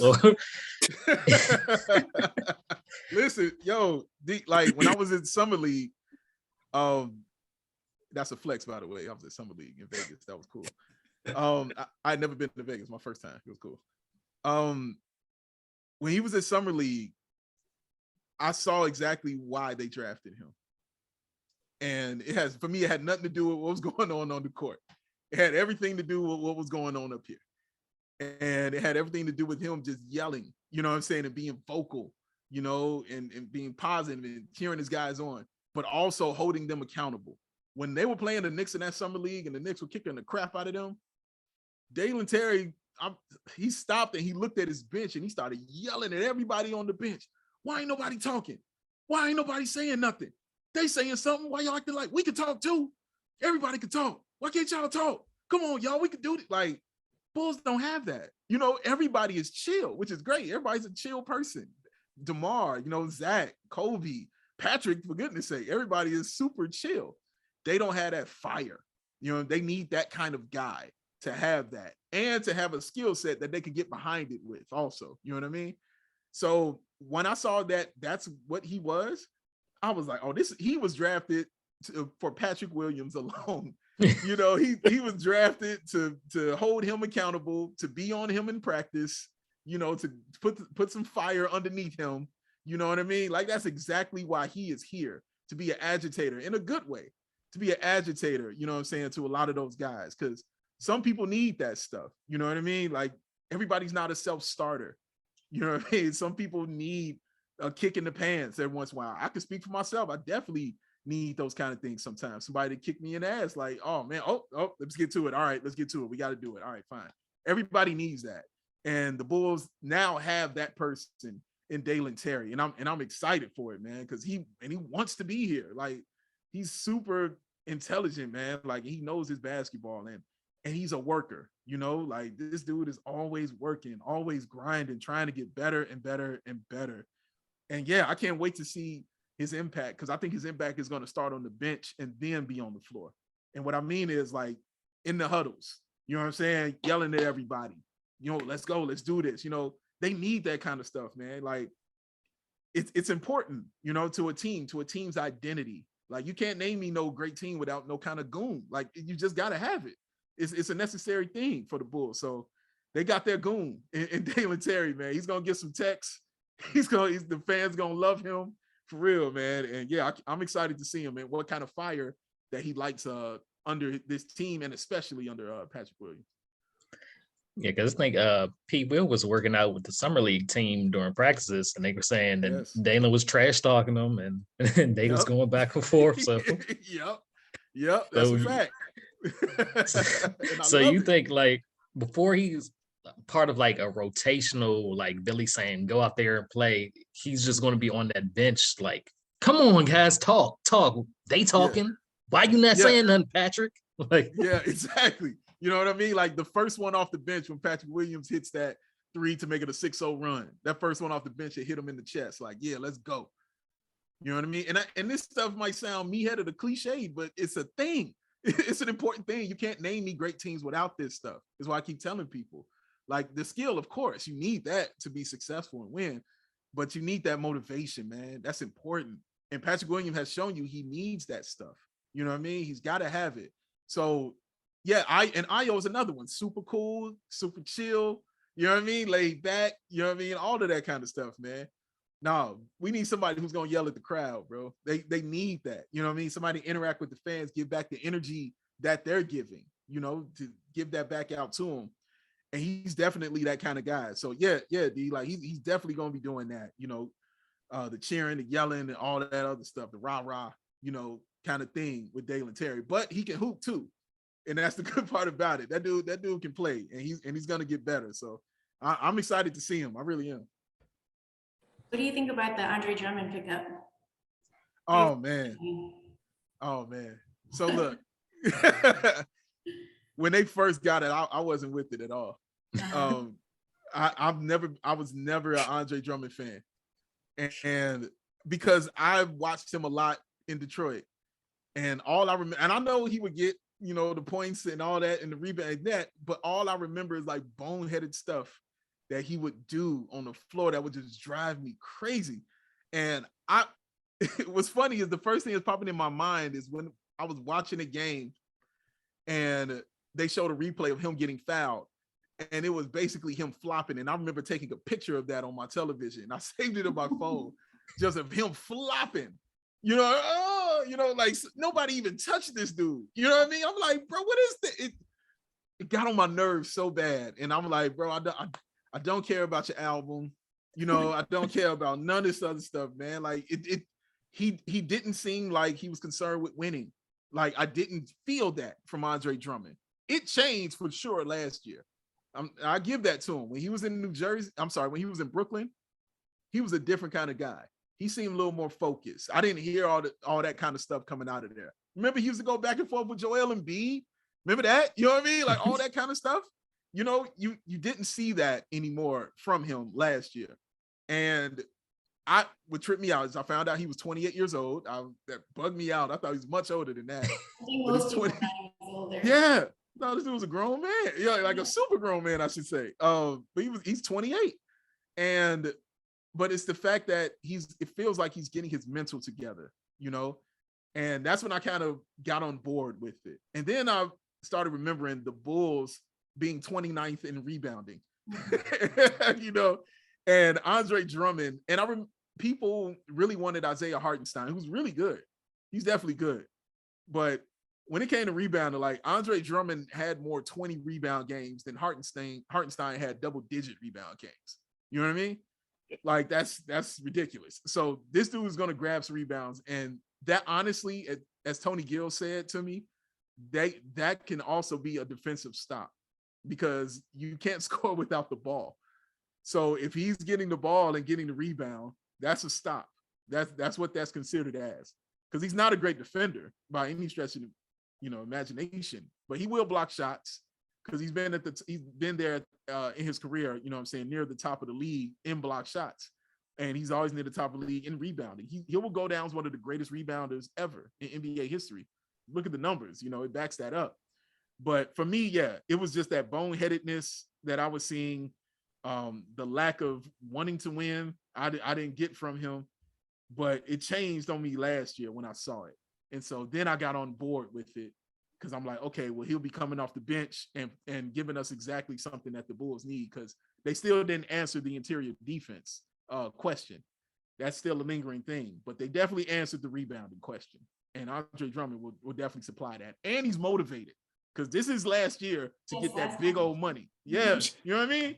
This is last year to get that big money. You know what I mean? That's why he got the deal he has.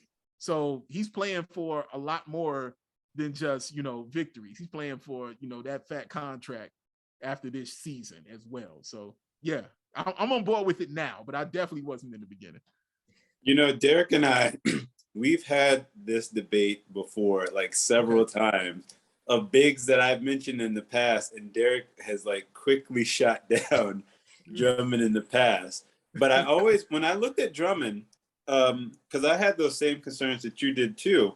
Yeah. But when I looked at Drummond, I always thought of Drummond as like a kid who wasn't like prepared for the moment.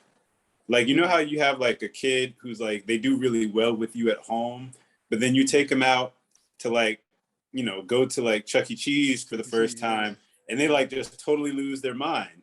And you're like, what in the world happened? And then you reflect and you're like, well, wait a minute.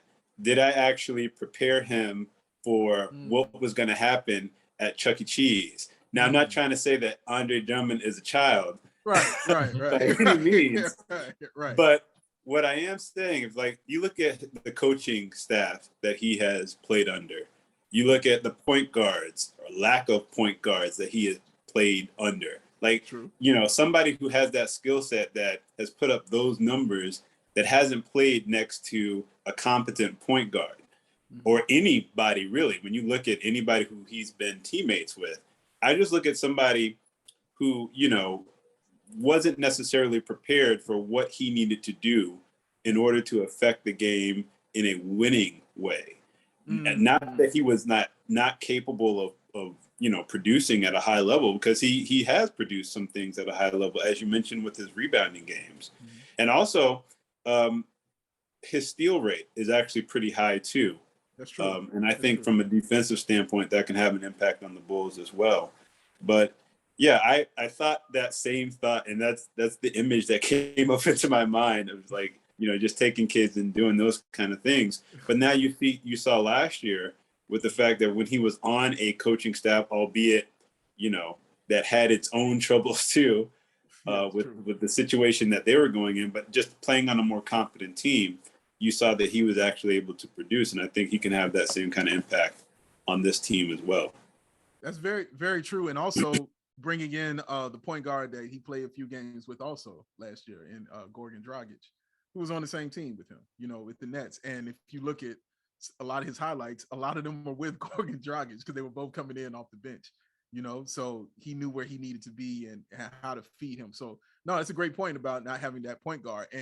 But it also speaks to how talented he is, you know, to do what he did without having that, you know, without having that point guard. This dude was still, you know, that guy, you know what I'm saying, when it came to those rebounds, when it came to those points, when it came to those block shots, you know, and that was the issue there.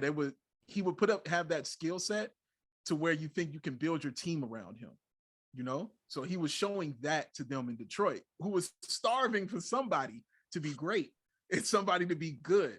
And so, like, oh man, you're that good? You can get 30 points and 20 rebounds in a game? Really? We're building everything around you. And he's like, dude, I'm going to the club. Like, what are you talking about? You know what I'm saying? Like, y'all bugging out, you know? He wasn't there, you know, he was not focused, I don't think, on the game totally. It was like basketball was his third favorite thing, you know, like it wasn't his thing then, but it felt different last year. He looked slimmer, he looked a little more focused, and he looked like, you know, oh snap, I might not get no more money, you know, if I don't change some things around. Mess with somebody's pockets, it'll change some things, bro. Like, so yeah, I'm excited to see it because he's got stuff to prove. Like a lot of people on this team, you know, coming in this year, they got a lot of things to prove, and he's definitely one of them. Yeah, when I was shooting Justin down about Drummond, it was the Detroit Drummond. He's giving me all these stats. Detroit I'm like, Drummond, they have nobody else.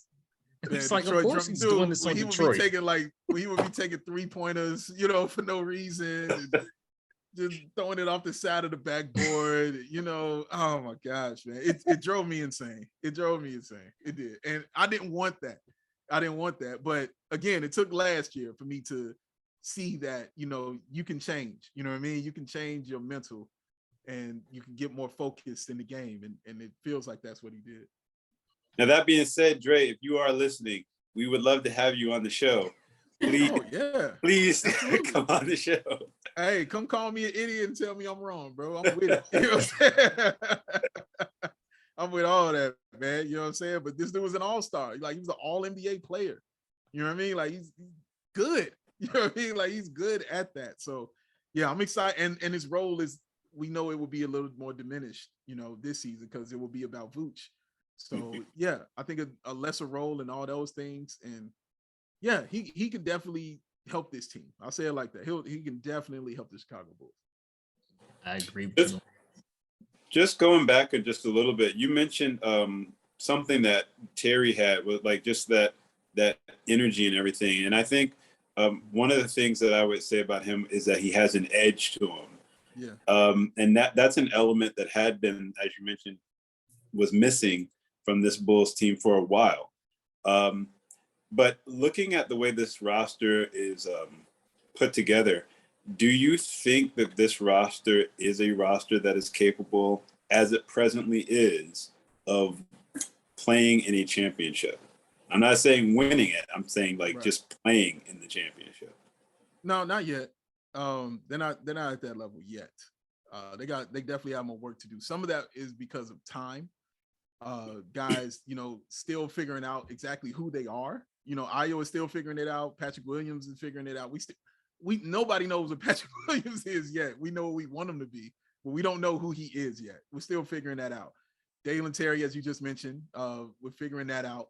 And that's, again, why continuity has been preached so much, by the front office, is continuity. Because honestly, the last time the Bulls had continuity, guys, was like when Paul Gasol was here. That was like the last time they had like true continuity. Like, we're coming back next year and we know who's here and we know who can do what. It was like that last time. After that, it was a free for all, of just, trash after trash player coming in here doing silly things. But yeah, like as currently constructed, no, they're not ready for that. They're not ready for that title, because I think your standard, who you're going up against right now is Golden State. And that's who you want to test yourself against. And every time they go up against Golden State, it's ugly. You know what I mean? It's ugly. Now, I'm not saying I want them to beat them, even though I would. Of course, you want them to win, but I want to see a game. You know what I mean? Like, I need to see it to be close. And they haven't done that yet. Steph goes out there and he's just putting stuff together for his documentary when he's playing the Bulls. Like, hey, remember this game where I shot the ball and I flipped some flapjacks and high five some people and that joint went in? Yeah, I did that. Like, so that, you know what I mean? Like, and Klay Thompson with the Jackie Moon game, you know what I mean? Like, they're doing those kind of things, when he's bleeding from the head and breaking 3-point records. He did a Buffalo Wild Wings commercial about it, for God's sakes. So they're not on that level yet of championship. They're playoff level right now, which is great, which is the level I'm cool with them being at, because you got to start there. You know what I mean? Like, you can't cheat steps in a process, man. Like, everybody has tried.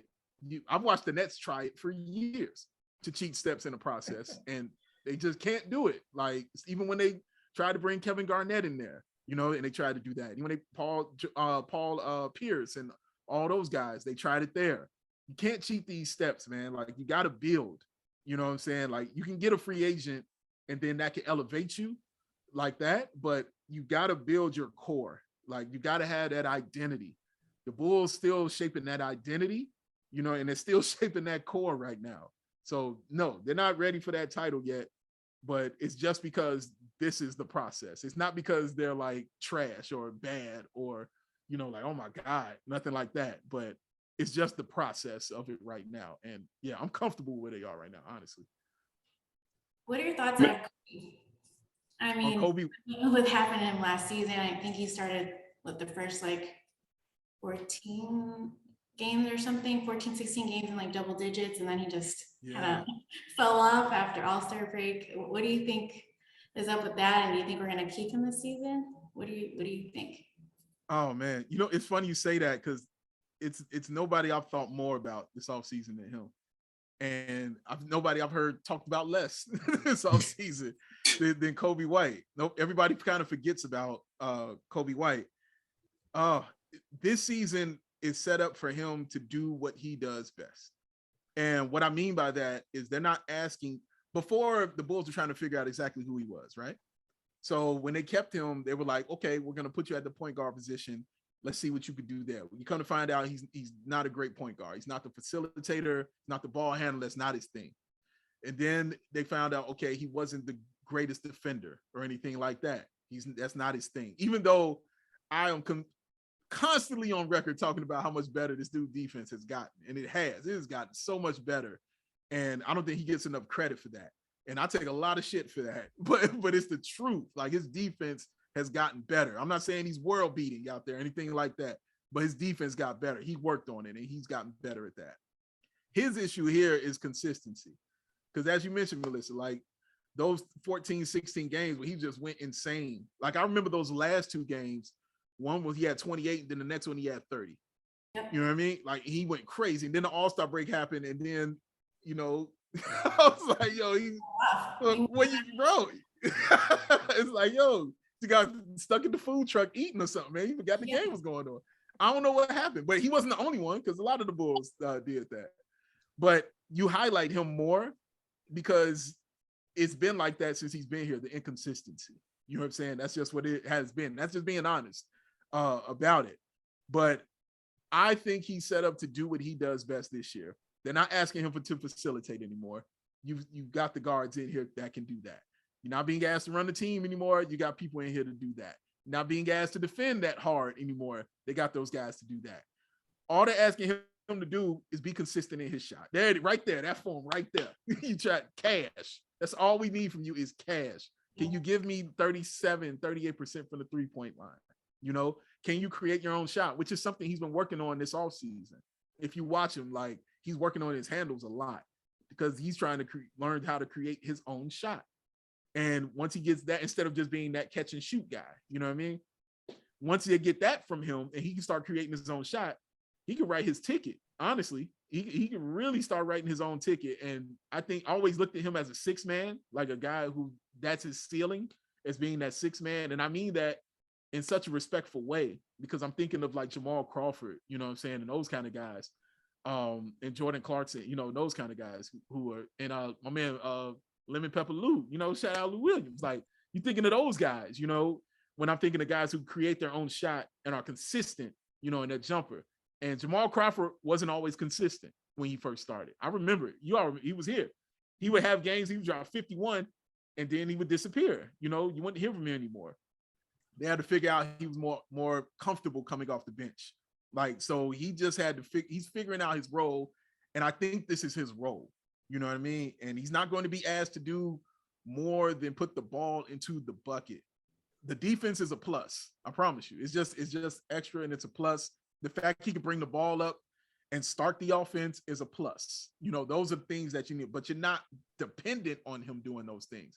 You're just dependent on him putting the ball into the bucket. That's the thing. And I think this is the year for him to do that because they removed everything else and gotten the other people for those other things they thought they wanted from him. And they're like, no, dude, we just need you to be consistent in scoring the ball. They do that. And I'm telling you, he can write his ticket in this league. Do that. Yeah, consistency and continuity has been a big issue throughout his career. Part of that being, you know, dealing with the pandemic. The other part of it being with his injuries. And not really, like you mentioned, with him being able to become a better defender. I think part of the issues that he had was just like not being able to consistently also build on your body and get your body used to like being able to absorb contact from other players as they're trying to get their shot off. Yeah. But that being said, with the issues that the Bulls have going forward, I think that one of the things that has affected Kobe is the fact that the expectations for this team has changed tremendously, going back from when we thought that Lauri and Wendell were supposed to be cornerstones of this team as opposed to where we are now.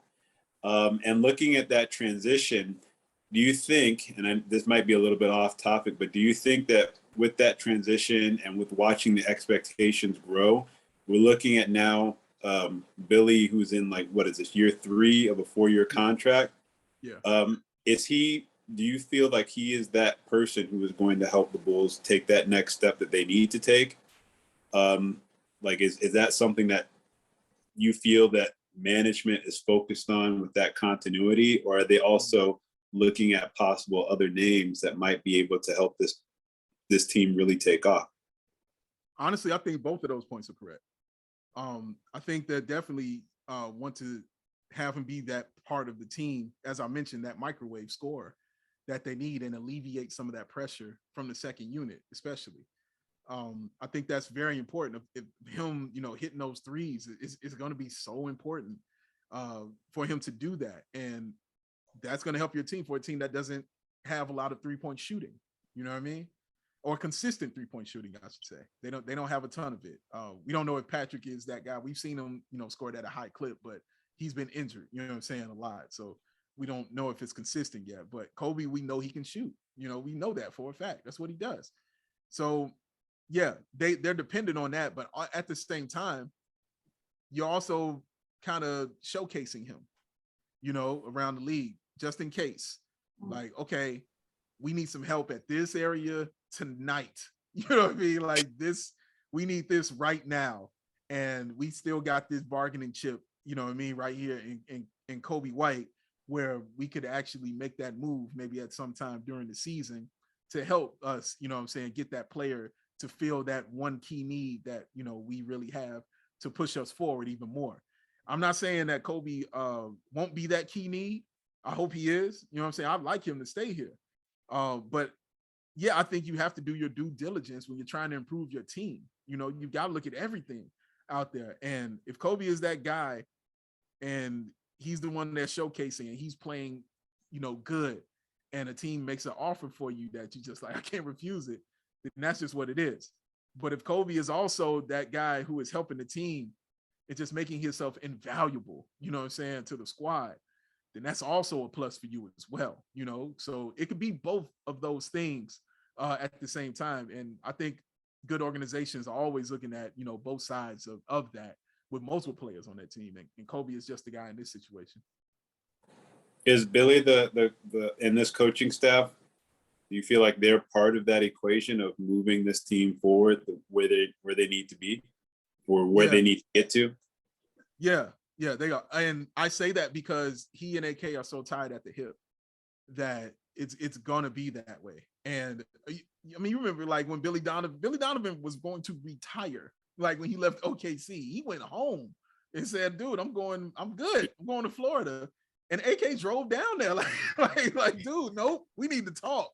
Let me holler at you, bro. What you talking about? You retiring? Get up out of here with that. Treat him like he was Jay-Z. Like, no, Black Album ain't gonna be your last one. No, what you talking about? You got more stuff to do. You know what I mean? And talked him out of actual retirement to bring him back. So you're not gonna talk somebody out of retirement and then after 3-4 years be like, all right, we cool. Like, I don't see it like that. And somebody who you're like, we're on one accord, with it. Whenever you see them, whenever you see one, you see them all. And by all, I mean those three. I'm talking about Mark Eversley, AK, and Billy Donovan. Wherever you see one, you're going to see them all, man. That's just how it is. In Summer League, it was definitely like that. Whenever I saw AK, I saw Mark, and I definitely saw Billy. Like, that's what that is. They make those decisions together. And Billy talked about that. That was one of the keys of him coming out of retirement. He's like, how AK kind of sold him was, dude, like, we're gonna make these decisions as a unit, like who we're gonna get. You know what I'm saying? What's going on the floor? What's the pulse of the team? Who this and who's that? Not many coaches have that, and have that leeway with your front office where you can just go straight to him and be like, I want this guy. Let's get him. He's working. Like, bring him in here right now. And it's just not a thing like that for a lot of coaches. So yeah, to promise Billy something like that and to bring him out of retirement just lets me know that they're tied at the hip and he is definitely a part of this, which I have no problem with because Billy Donovan can coach. And we're going to be breaking that down a lot on the show, the Bulls playbook, in the next few weeks. We're going to be breaking stuff down like that. But yeah, he's definitely, he and his coaching staff are a huge part of this. And players love Billy Donovan. He is definitely a player coach. They love that dude, man. I got to see it in action when I saw it in Summer League. It's for real. And it wasn't even talking to his players. I'm just talking about just other players, just there and just the rapport he had with them, just talks and the conversations he had with them. They all had love for this man. It wasn't phony or fake or anything like that. It was really for real. And you could really see it, And I think that's a great thing to have, especially when you're trying to make this place also a free agent destination, knowing that you have a coach, that players love, you know what I mean? And is also trying to put you in the right position for you to succeed, Yeah, Billy, he's definitely tied to this. And I think he and his coaching staff are a huge piece of this. Yeah. Thank you for that, because we don't get a chance to like really, we're not as close to the action as you all are. So, you know, we don't get a chance to see those little inner workings of the organization like that. So thank you. Oh, no problem, man. I just that's just me looking at everybody. That's all. Like when I'm around people, that's just me studying. That's all. Just looking and taking little tiny things in, you know. But yeah, I saw it though. Like he definitely has that thing about himself. Mark Eversley is like that too. Like that was my first time meeting him in summer league, and couldn't have been nicer, you know. And I'm sure you all had met him too. And he just couldn't have been a nicer person. You know what I'm saying? Like very personable, easy to speak to, easy to talk to, get to know. This is all we've heard about AK as well. I haven't had the pleasure of meeting him yet. But these are the things that I constantly hear about that. And to be that kind of personable, but to also not let anything come out of your front office. They have no leaks, which is really, really awesome and something that we're not used to here at all.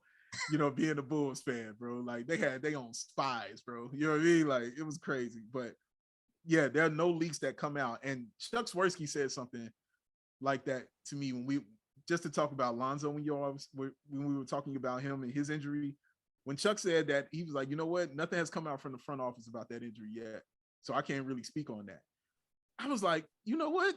I didn't even think of that point. You know, it didn't even cross my mind. Like, you're right. Because usually AK and Eversley, that's usually one of my mottos. If I don't hear from them, then I don't even pay any attention to it. And they haven't said a word. Like they've hinted, you know what I'm saying, and stuff, but they haven't said anything. Nothing has come out about it. So it's like, oh man, so should I be moving forward with this? Makes you second guess, you know, certain things like that. But yeah, man, they're very tight-lipped, but they're very personable, man, and it's a great front office, honestly. Yeah, I mean, speaking of that, with Lonzo, you know, AK has said, you know, he was progressing a little slower than they would like, but he's progressing. And then they come out with this report on ESPN, like, oh, he's not going to be able to start the season. And I'm like, hold on, I just seen this man on Instagram jumping off a cliff. What do you mean he's not going to be ready? And at that wedding too. Right, yeah, dancing at the wedding. Yes, I saw the moves, man. Yes, I didn't think that nobody still did that move, but Lonzo was doing it. That's cool. It didn't matter. He was doing it. It was a wedding. I'm not judging him at all. He was great. But you're right. Like you see him doing all that stuff, and then you hear these reports. And I'm not trying to downgrade Ramona Shelburne or Jamal Collier, who brilliant, you know what I'm saying, writers, and definitely super plugged in. And they wouldn't put this story out if they wasn't facts behind it. You know, it wouldn't be hearsay for them. But yeah, it's just I never thought of that until Chuck said that. You know, and that put like, you know what? You got a point there about Lonzo. Maybe I should wait. But everything in me is telling me, nah. Like, nah, man. We got to get ready to start without him, bro. Like, it's just what it is. You got to get ready to start without him. But it's okay. Like I said, they're prepared better, more so than they were last year when they thought he was going to come back. You know, even if they know he won't be back, they know now that he won't be. And the Bulls can move forward a little bit better. So given that, you know, he could, he might not. What do you think like the record will look like for this team, seeing how the East got better and people are already saying that we're a playing team or we're just not going to make the playoffs this year because the East is so much better? How do you see the Bulls like fitting into that seeding? Oh man. You know, before KD and Donovan Mitchell, I definitely had the Bulls at a 5 seed for sure. I was like, they're in there for that because I have no faith in Toronto. I was like, why is everybody pumping them up? The Bulls beat them 3-1 last year. Like, I was like, okay, we whooped them. And I didn't have any faith at Cleveland at the time. I was like, they're still young and the Bulls beat them 3-1. Like, why am I scared of them? You know what I'm saying? And the Nets, I was like, okay, but the Bulls won that series too. Like, why are we sitting here fretting these guys? But it wasn't until KD and Donovan Mitchell signed. I was like, oh, okay. All right, hold on. Let me take a step back. So now I can't say with as much, veracity and strength that they're going to be a top 6 seed. Like I can't. And I don't think I could really say that about Cleveland or the Nets or Toronto or Atlanta, because is that deep. Like I'm only sure, guys, about 3 teams for sure. And that's Boston, and that's Milwaukee, and that's Philly. Like I'm sure about them. Like, yep, them teams are in. That's what it's going to be. Everything else for real is up for grabs, and it's just about, lightning striking at the right time, and guys, getting together, and again, continuity being a thing for this team and being a unit. So it's going to be tough, but I begged for this kind of moment for the Bulls over the past year, just to be involved in something like this. Because before, we weren't even involved, man. We weren't even a thought. After that, we would just chalked up as an easy win. You know what I mean? Oh, no, they got, Denzel's going to throw it in the ocean. Something stupid is going to happen. Like, they're going to win. That's how teams were thinking. Like, they weren't worried about us. Zach, yeah, he going to ball, but, them dudes ain't going to get it. Cameron Payne danced on the sideline. It didn't matter. You know what I mean? But I was like, man, I felt like Meek Mill. I used to pray for nights like this. I used to want this so bad, to just be involved and be in the mix. You know what I mean? Like, just be here. Like, because I wanted to feel the UC alive again. I wanted that to mean something again.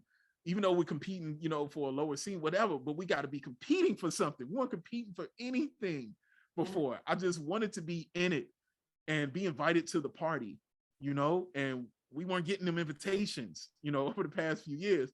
And it's messed up because we know the Bulls used to be the team who, didn't even need to talk to security to get in. We just automatically walked in the door. We walked in the party. They knew us from jump. And then they were like, sorry, you ain't on the list. They were like, what? Like, it's crazy.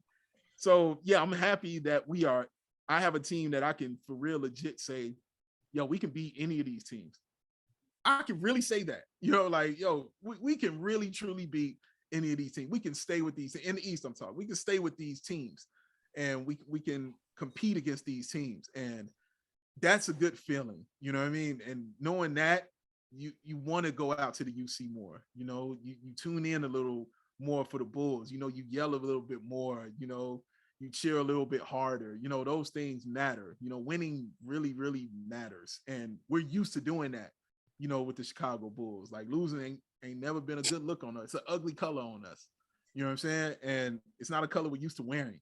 So it's just good to be back in the mix, and be back being a team that has 2 all-stars on their squad. One of them an all-star starter and an all-NBA guy and a fringe all-NBA guy and Zach LaVine, and just excited to see what he does, and Vooch, and just all these pieces where it's going to make it exciting to watch Bulls basketball again this season, man. So that's the exciting part for me.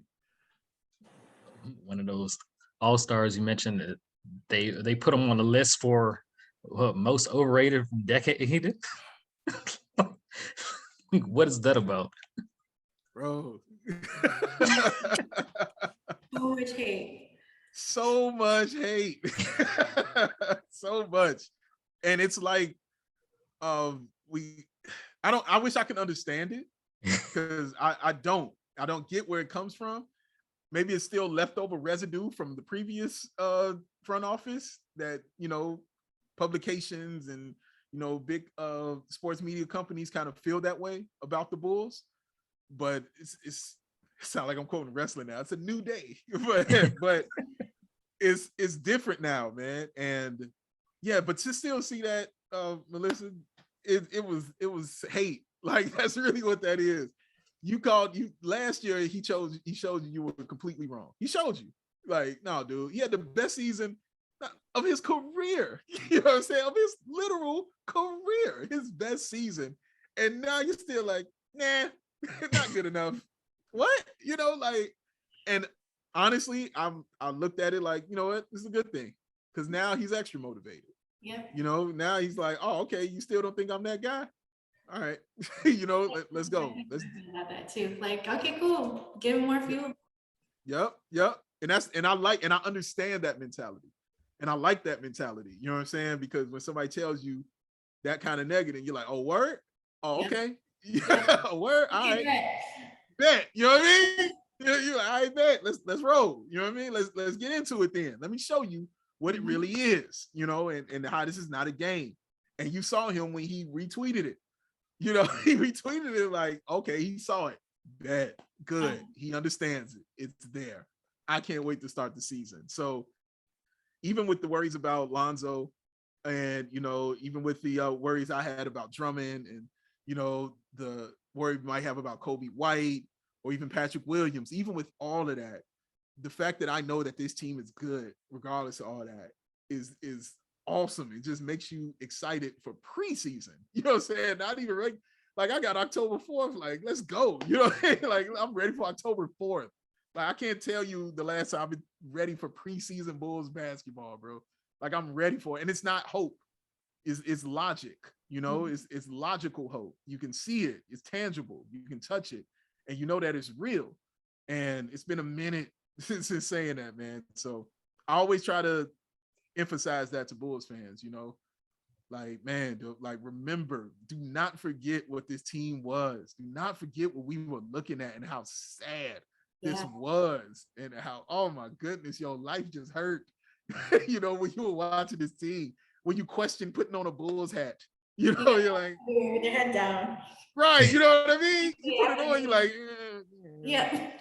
yeah, you know, like, man, but you rep because you love the Bulls, you know, that's your squad. But I don't want people to forget that, because they tend to do that, you know, just forget what it really was like. And I'm like, I don't ever want to go back there. So I don't forget that stuff, because I don't ever want to see that again, bro. Ever, ever, ever. I don't want to go back to that. And I just want Bulls fans to know that. I'm not saying to be blind to anything, you know what I mean? Like, don't be blind, you know, to the issues that the team has or stuff like that. But also, like, just remember where it was when you're heaping certain negativities on the squad. You know, logical ones that have to do with the game, I'm with. We can have them discussions. I'm cool with that all day long. We can have them arguments, debates. Let's talk ball. Like, I'm with all that, man. But some of this stuff, like you said, some of this stuff, you're just like, come on, man. Like, how much hate you got in your heart? You know, let's get a hug going on up in here, man. What we doing? You know, like, it's sad. But yeah, I don't want Bulls fans to forget that. It's been a minute since we've been here, but we're here. And every night now, since the East is so good, every night now is going to be a good game. You know, like every night you're going to watch some good basketball, and your team is going to be one of the teams that's actually playing good basketball. And it's been a minute for that. And yeah, I'm excited. I'm excited. We got all these nationally televised games this year. We ain't been on TV. Like, come on. They've been on TNT at all. You know, TNT Bulls was just dormant and sleep. Yeah. You know, and they starting on TNT in the preseason. They're starting there. Yeah. This wasn't a thing, you know, with the Bulls. Like, this was not a thing. We're at the point now that we were actually surprised they weren't playing on Christmas. And it was logical to have that feeling. Before, it was just, I just want to watch my favorite team. It was expected. But, right. But now it's like, no, they're good. Why aren't they on television? Like, they should be here now. And I have proof to show you. And not just a Zach LaVine 15 3-point game. You don't say anything like that. It's just literal proof to show you that this team is good and people support this team. Because as you all know, Bulls Nation is super global. So yeah, man, like I'm just excited to get this season going and watch good basketball. I really am. And I don't want people to forget the trash that was here and just enjoy the season. We got 19 days away from the preseason. Let's do this, man. I'm ready. Are y'all excited? Are y'all ready for it? Yes. I'm definitely excited. Oh man, is it someone you're looking forward to the most of watching? Is it just one particular player you just got your eye on? I'm asking all y'all this question. I'm sorry. Yes, because I think that people, like, just in my opinion, people have been not really giving LaVine his due. And I think that, like, LaVine had a good year last year. I think that's like kind of lost on people. He had a good year and it was a down year for him. So I'm like really interested to see what he comes back with, being healthy now, like just coming back and kind of shutting people up and like having like just reminding people, like, yes, I am that guy who was that guy on the Olympic team. Like, you know, we saw the impact that he had winning that gold medal. Is a big part of that team being able to pull off those wins. And I think that he's capable of getting to another level. I don't know if that's necessarily something that people outside of Bulls nations have kind of like grasped or run to, but I think that he's going to go off on a next level this year. That's who I'm most excited to see too, between him and Pat Will. But yeah, with Zach, like again, him being injured, I think people took for granted that he was injured. Like he's playing through injury, he's playing through pain. Like he was out working through pain, trying to contribute however he could. And the last contract he outplayed. So here we are. We'll see where it goes, but I'm pretty sure it'll play up to his contract, if not more. And of course, with Pat, like we need to see what he can do. Like it's all about, this is his potential. This is what we think he can be. But now we will get to see what he actually is this season. So those two are the most, who I want to see the most. I'm really excited about that. That's crazy, because that's a great point about Zach, because people forget that he was really hurt like pretty much the whole year. Yeah. You know, starting with his hand, you know, hurting his finger all the way up to his knee. Still an all-star, you know, still put up incredible numbers. It did incredible things being injured. But yeah, but I'm sorry, D, go ahead, bro. Yeah, for me, it's the team as a whole, because we don't have like we don't have like a Michael Jordan where, you know, oh, he's just gonna go out there and dominate every single time. Right. I want to see like the team as a whole, where they figure out, because you know a lot of guys are on the last year of their deal. Like, do they fit here? Should we extend them? Do we need to move him because we can bring in a better piece that can do what he does? Like, how are we going to get this team to the next level?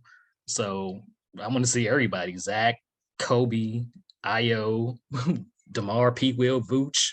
Like, people keep hating on Vooch. Yeah, man. I understand. Like this is his last year to try to get some big money too. So trying to see what he gonna do. That's true. Yeah, the Vooch hate is real. Like it's really real, and that's one of the things we're going to touch on when we start breaking down some playbooks like next week. Is that's the one person I'm starting with is Vooch, and I just want to highlight the importance of him basically, and how this skill set is rare that he has at center, and you can name on one hand, you know, the centers that have that skill set. And I guarantee you the names you say are all pro or MVPs. I promise you. So so he shot bad from three. That is literally people's maddening issue with him. He shot bad from three. Your center did not shoot well from three. your center didn't go 4 of 6. You know what I'm saying? For the 3-point line. Out of 6 attempts, he did not hit 4 of them. And you're upset. He shot 31%. I'm like, for bad season from your center, it's 17 and 11. Come on, man. Like that's okay. I'll take that. But at the same time, if that's again where Patrick Williams comes into this, because if Patrick Williams has that good season, that 17-11 looks amazing. You know what I mean? Like it's going to make your team look super lethal if Patrick Williams is having a season that I want him to have. You know what I mean? Like but the Vooch hate is crazy, man. Like it all comes down to the shooting. Like you can't argue me scoring, you can't argue me rebounding. You know, you can talk about the defense for sure. You know, you can say that, but again, a lot was put on him because of injuries, and he was just that only guy there. You know, a lot was put on him because of that.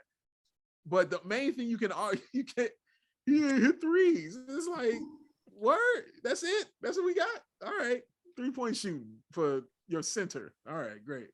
It's not just that, you know. I think that what's lost on people, like just going back a little bit, like Wendell Carter was not a center. Like he was like not even close to being a center. So essentially what the Bulls went from was going from Robin Lopez, who was the last real center that they had, to Vooch. And I think that like somehow like people like have just I don't know, like the mental gymnastics that people are not understanding. Like you did not go from Wendell Carter to Vooch, even though Vooch is a better player than Wendell Carter. Even now, he is still better and on a capable of, helping a team like get into the playoffs. You went from Robin Lopez to Vooch. That's a tremendous jump. I don't think that people fully understand. And no offense to Robin Lopez, who was, I think, one of the better screeners that this team has had in years. Yes. But that's a big jump going from Robin Lopez to Vooch. I just want to put that out there because people are I feel like people are not fully understanding that. No, I mean, he had to clear the paint so many times because of, all the ISO that we play too. Got to get out the way. So that's why he's over here popping threes. But yes, he's setting those high screens. You know what I'm saying? So yes, my God, Jay, I owe you a hug when I see you, bro. Because I can't tell you how long I've been telling people that Wendell Carter Jr. is not a center. I can't tell you how long I've been saying this. Like, bro, he is a forward. He is better when every time I've seen him play, he's better when he's the taller person. When he's bigger than his opponent, he's better. Okay. And so for me, that's like, I'm a forward. I'm not a center because obviously you're not going to be big if you're a center. You got to go against Embiid. You got to go against Jokic. You got to go against them dudes. So you got to defend that and then come back down the floor and try to score. That's not his game. He went to Orlando and they were like, oh, yeah, first of all, you're blind. Let me give you some glasses. You know what I'm saying? You know what I mean? Let's do that first. You can't see, which is awesome that he was still double-doubling and couldn't see. But he couldn't see. Let's do that. Let's clear up your health because he had never played over 45 games when he was here. Never. He never played 45 games. So let's clear that up. And then because he's banged up and he's playing center. He's going to be hurt. Then let's put Mo Bamba, who's the center, let him do that, which will allow you to roam and do that. Because then you can cheat with him at center on certain possessions. You know what I mean? And not just every single time dragging these big dudes up and down the floor. No, now he's a little more free. And you saw it in his game, how easy and simpler it was. You know what I mean? Now he can see in high definition. And now he can actually do stuff. But oh my God, I'm talking about, I used to get, man, the stuff I used to take for that. I'm like, dude, he ain't.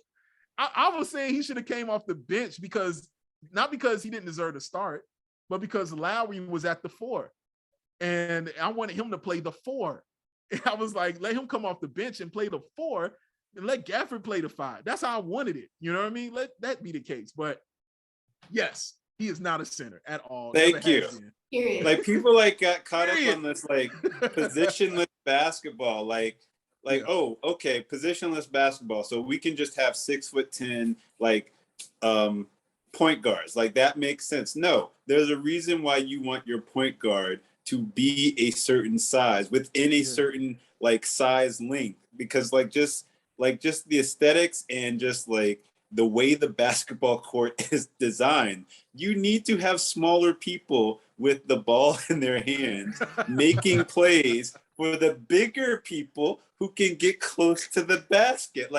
I don't understand how that just kind of got lost in the past 10 years, where people have been trying to say, oh no, positionless basketball, you can just throw people out there and they'll just figure it out. No, that does not work. Okay. It doesn't work. Yeah, I think that speaks to the incompetence of Garpax, because Wendell said in the interview himself, he said, I'm a power forward. But they insisted to have him at center. Oh, he was getting bullied. Listen, he did, and that bald-headed menace did as well, because he made him put on more weight, which is ridiculous. You know what I mean? Made him put on more weight, and then told him not to shoot threes. He told him it was a bad. Do you remember those games where he would be standing at the top of the key, just confused about what he needs to do with the basketball? He's like, should I shoot it? Should I not? I don't know, because this dude has told me to not take this shot. This is a bad shot. He was very confused. I was very hard on Wendell for sure. I was hard on him because some of that stuff was on him. I'm not saying it was all on coaching and things like that. But once he got out of here and I saw how they were going to use him, I was like, okay, yeah, this is going to work for him. He's going to be okay. This is going to work for him. He's in a better situation. This is going to be awesome. Same thing I would say with Lowry. And I was a huge Lowry marketing fan, bro. I was riding hard. for Lowry. I bought the man's hot sauce all the way from Finland, bro. I was a fan, man. Like I'm so serious. I bought like 6 of them. Had them sent to me, like ranch, all that. I still got some. I wish I had it around. Y'all show it to you. But yeah, man, I was a colossal fan of Lauri Markkanen. I just knew he was that next one because the skills. I mean, the February, of course, but all the other stuff. I would just watch him overseas in Finland, and that's when I learned. Sometimes overseas, you're a different player than you are when you're here in the NBA. Sometimes it's a different thing, man. And Lauri is definitely an example of that. But I think he's going to be great in Utah, honestly. I think he's exactly where he needs to be right there. Yeah, I think he dropped like 40 in Finland the other night. And I Three. text Melissa and Justin, I'm like, why couldn't he do this in the NBA? Listen, he was doing that in Finland when he was here. This is why I was so hyped up about, man, the moves this dude was doing. He was doing turnaround fadeaways from the baseline, man. As a rookie, I'm watching him do this and I'm going crazy. I'm like, oh my God, yes, this is the one.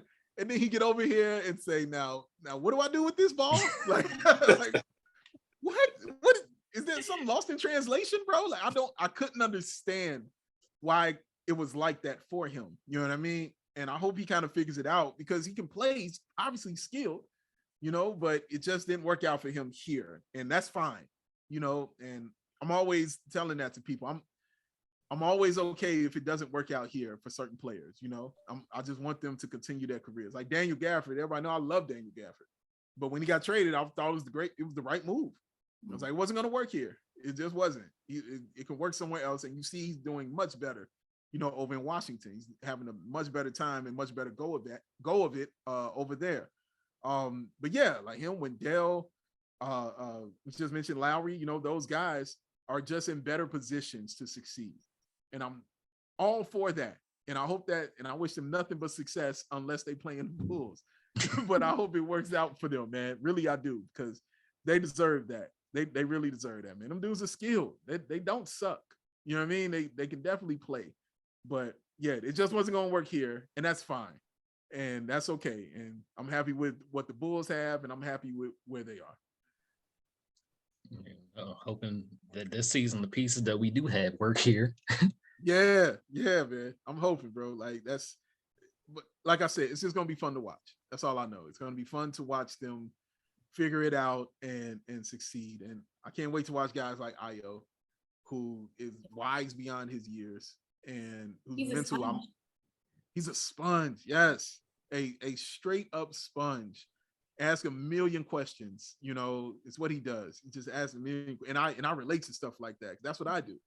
Because I always feel like once you think you know everything, you're dumb. You don't know anything. You know, or as they say, the man that knows something knows that he knows nothing at all. You know, it's like that.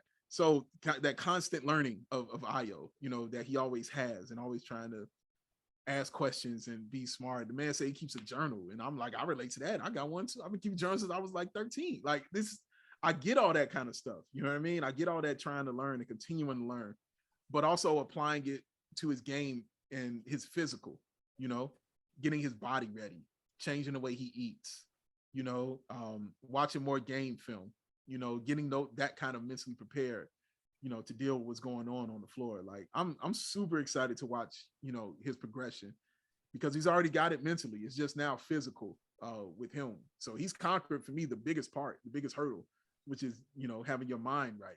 So he's got that straight.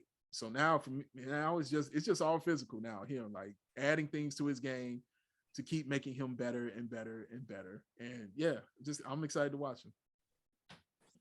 I want to thank Big Dave for coming on. You want to tell them where they can listen to you on CHGO?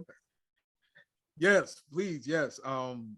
Check us out on CHGO Bulls Podcast. It's a daily Bulls podcast. We talk about the Bulls every single day, 5 days a week, whether there's a game or not. We talking Bulls. Myself, Matt Peck, Will Gottlieb, and Mark K contributes when he can on the show. Right now, he's on every single Friday with Will. They're, redoing their Bulls HQ show on CHGO Bulls. So they do that every single Friday as a podcast, which is really cool. So but yeah, man, it's really a dream job for me. It's not really a job. Like, I can't believe that you're giving me a check for this. Because it's something I do for free. You know what I mean? Like, I would be doing this, whether they were giving me a check or not. I would be doing this.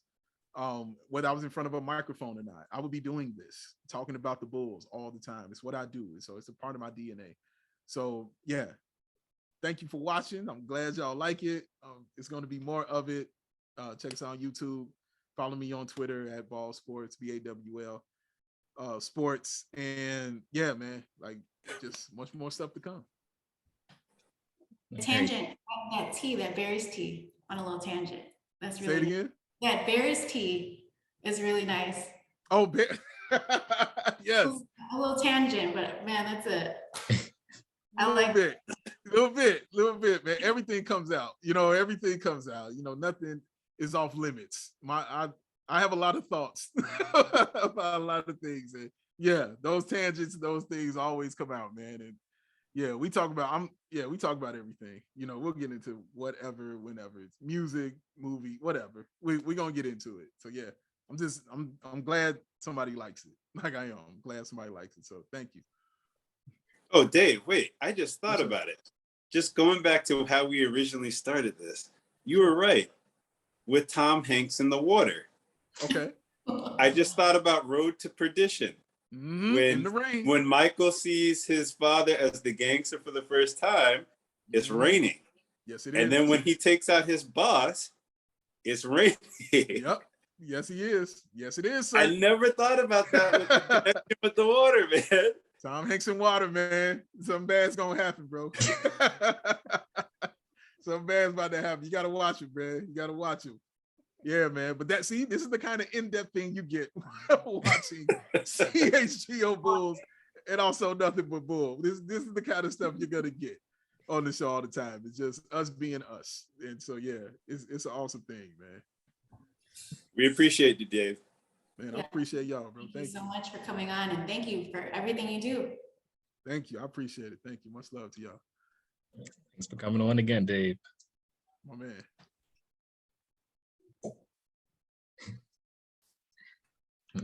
Our host, Big Dave, watch CHGO. You can watch us. You're going to get these type of episodes every time. May go to Tom Hanks movies to learning to be yourself. You never know. Yeah, I definitely got some like Chuck Swirsky kind of vibes going, with just being authentic and like, really taking hold of the moment whenever it presents itself, but just like a lot of positive vibes from Dave on that aspect. And, just a lot of great stories, just very insightful and authentic to a T. So we really appreciated having him on. And, this one went a little bit long, so go ahead and wrap it up. You can join us because we're coming right back at you with another episode on Monday, the 19th, with special guest Ronnie Brewer Jr. So until then, go Bulls. Go Bulls. Go Bulls. Then it's game over. The horn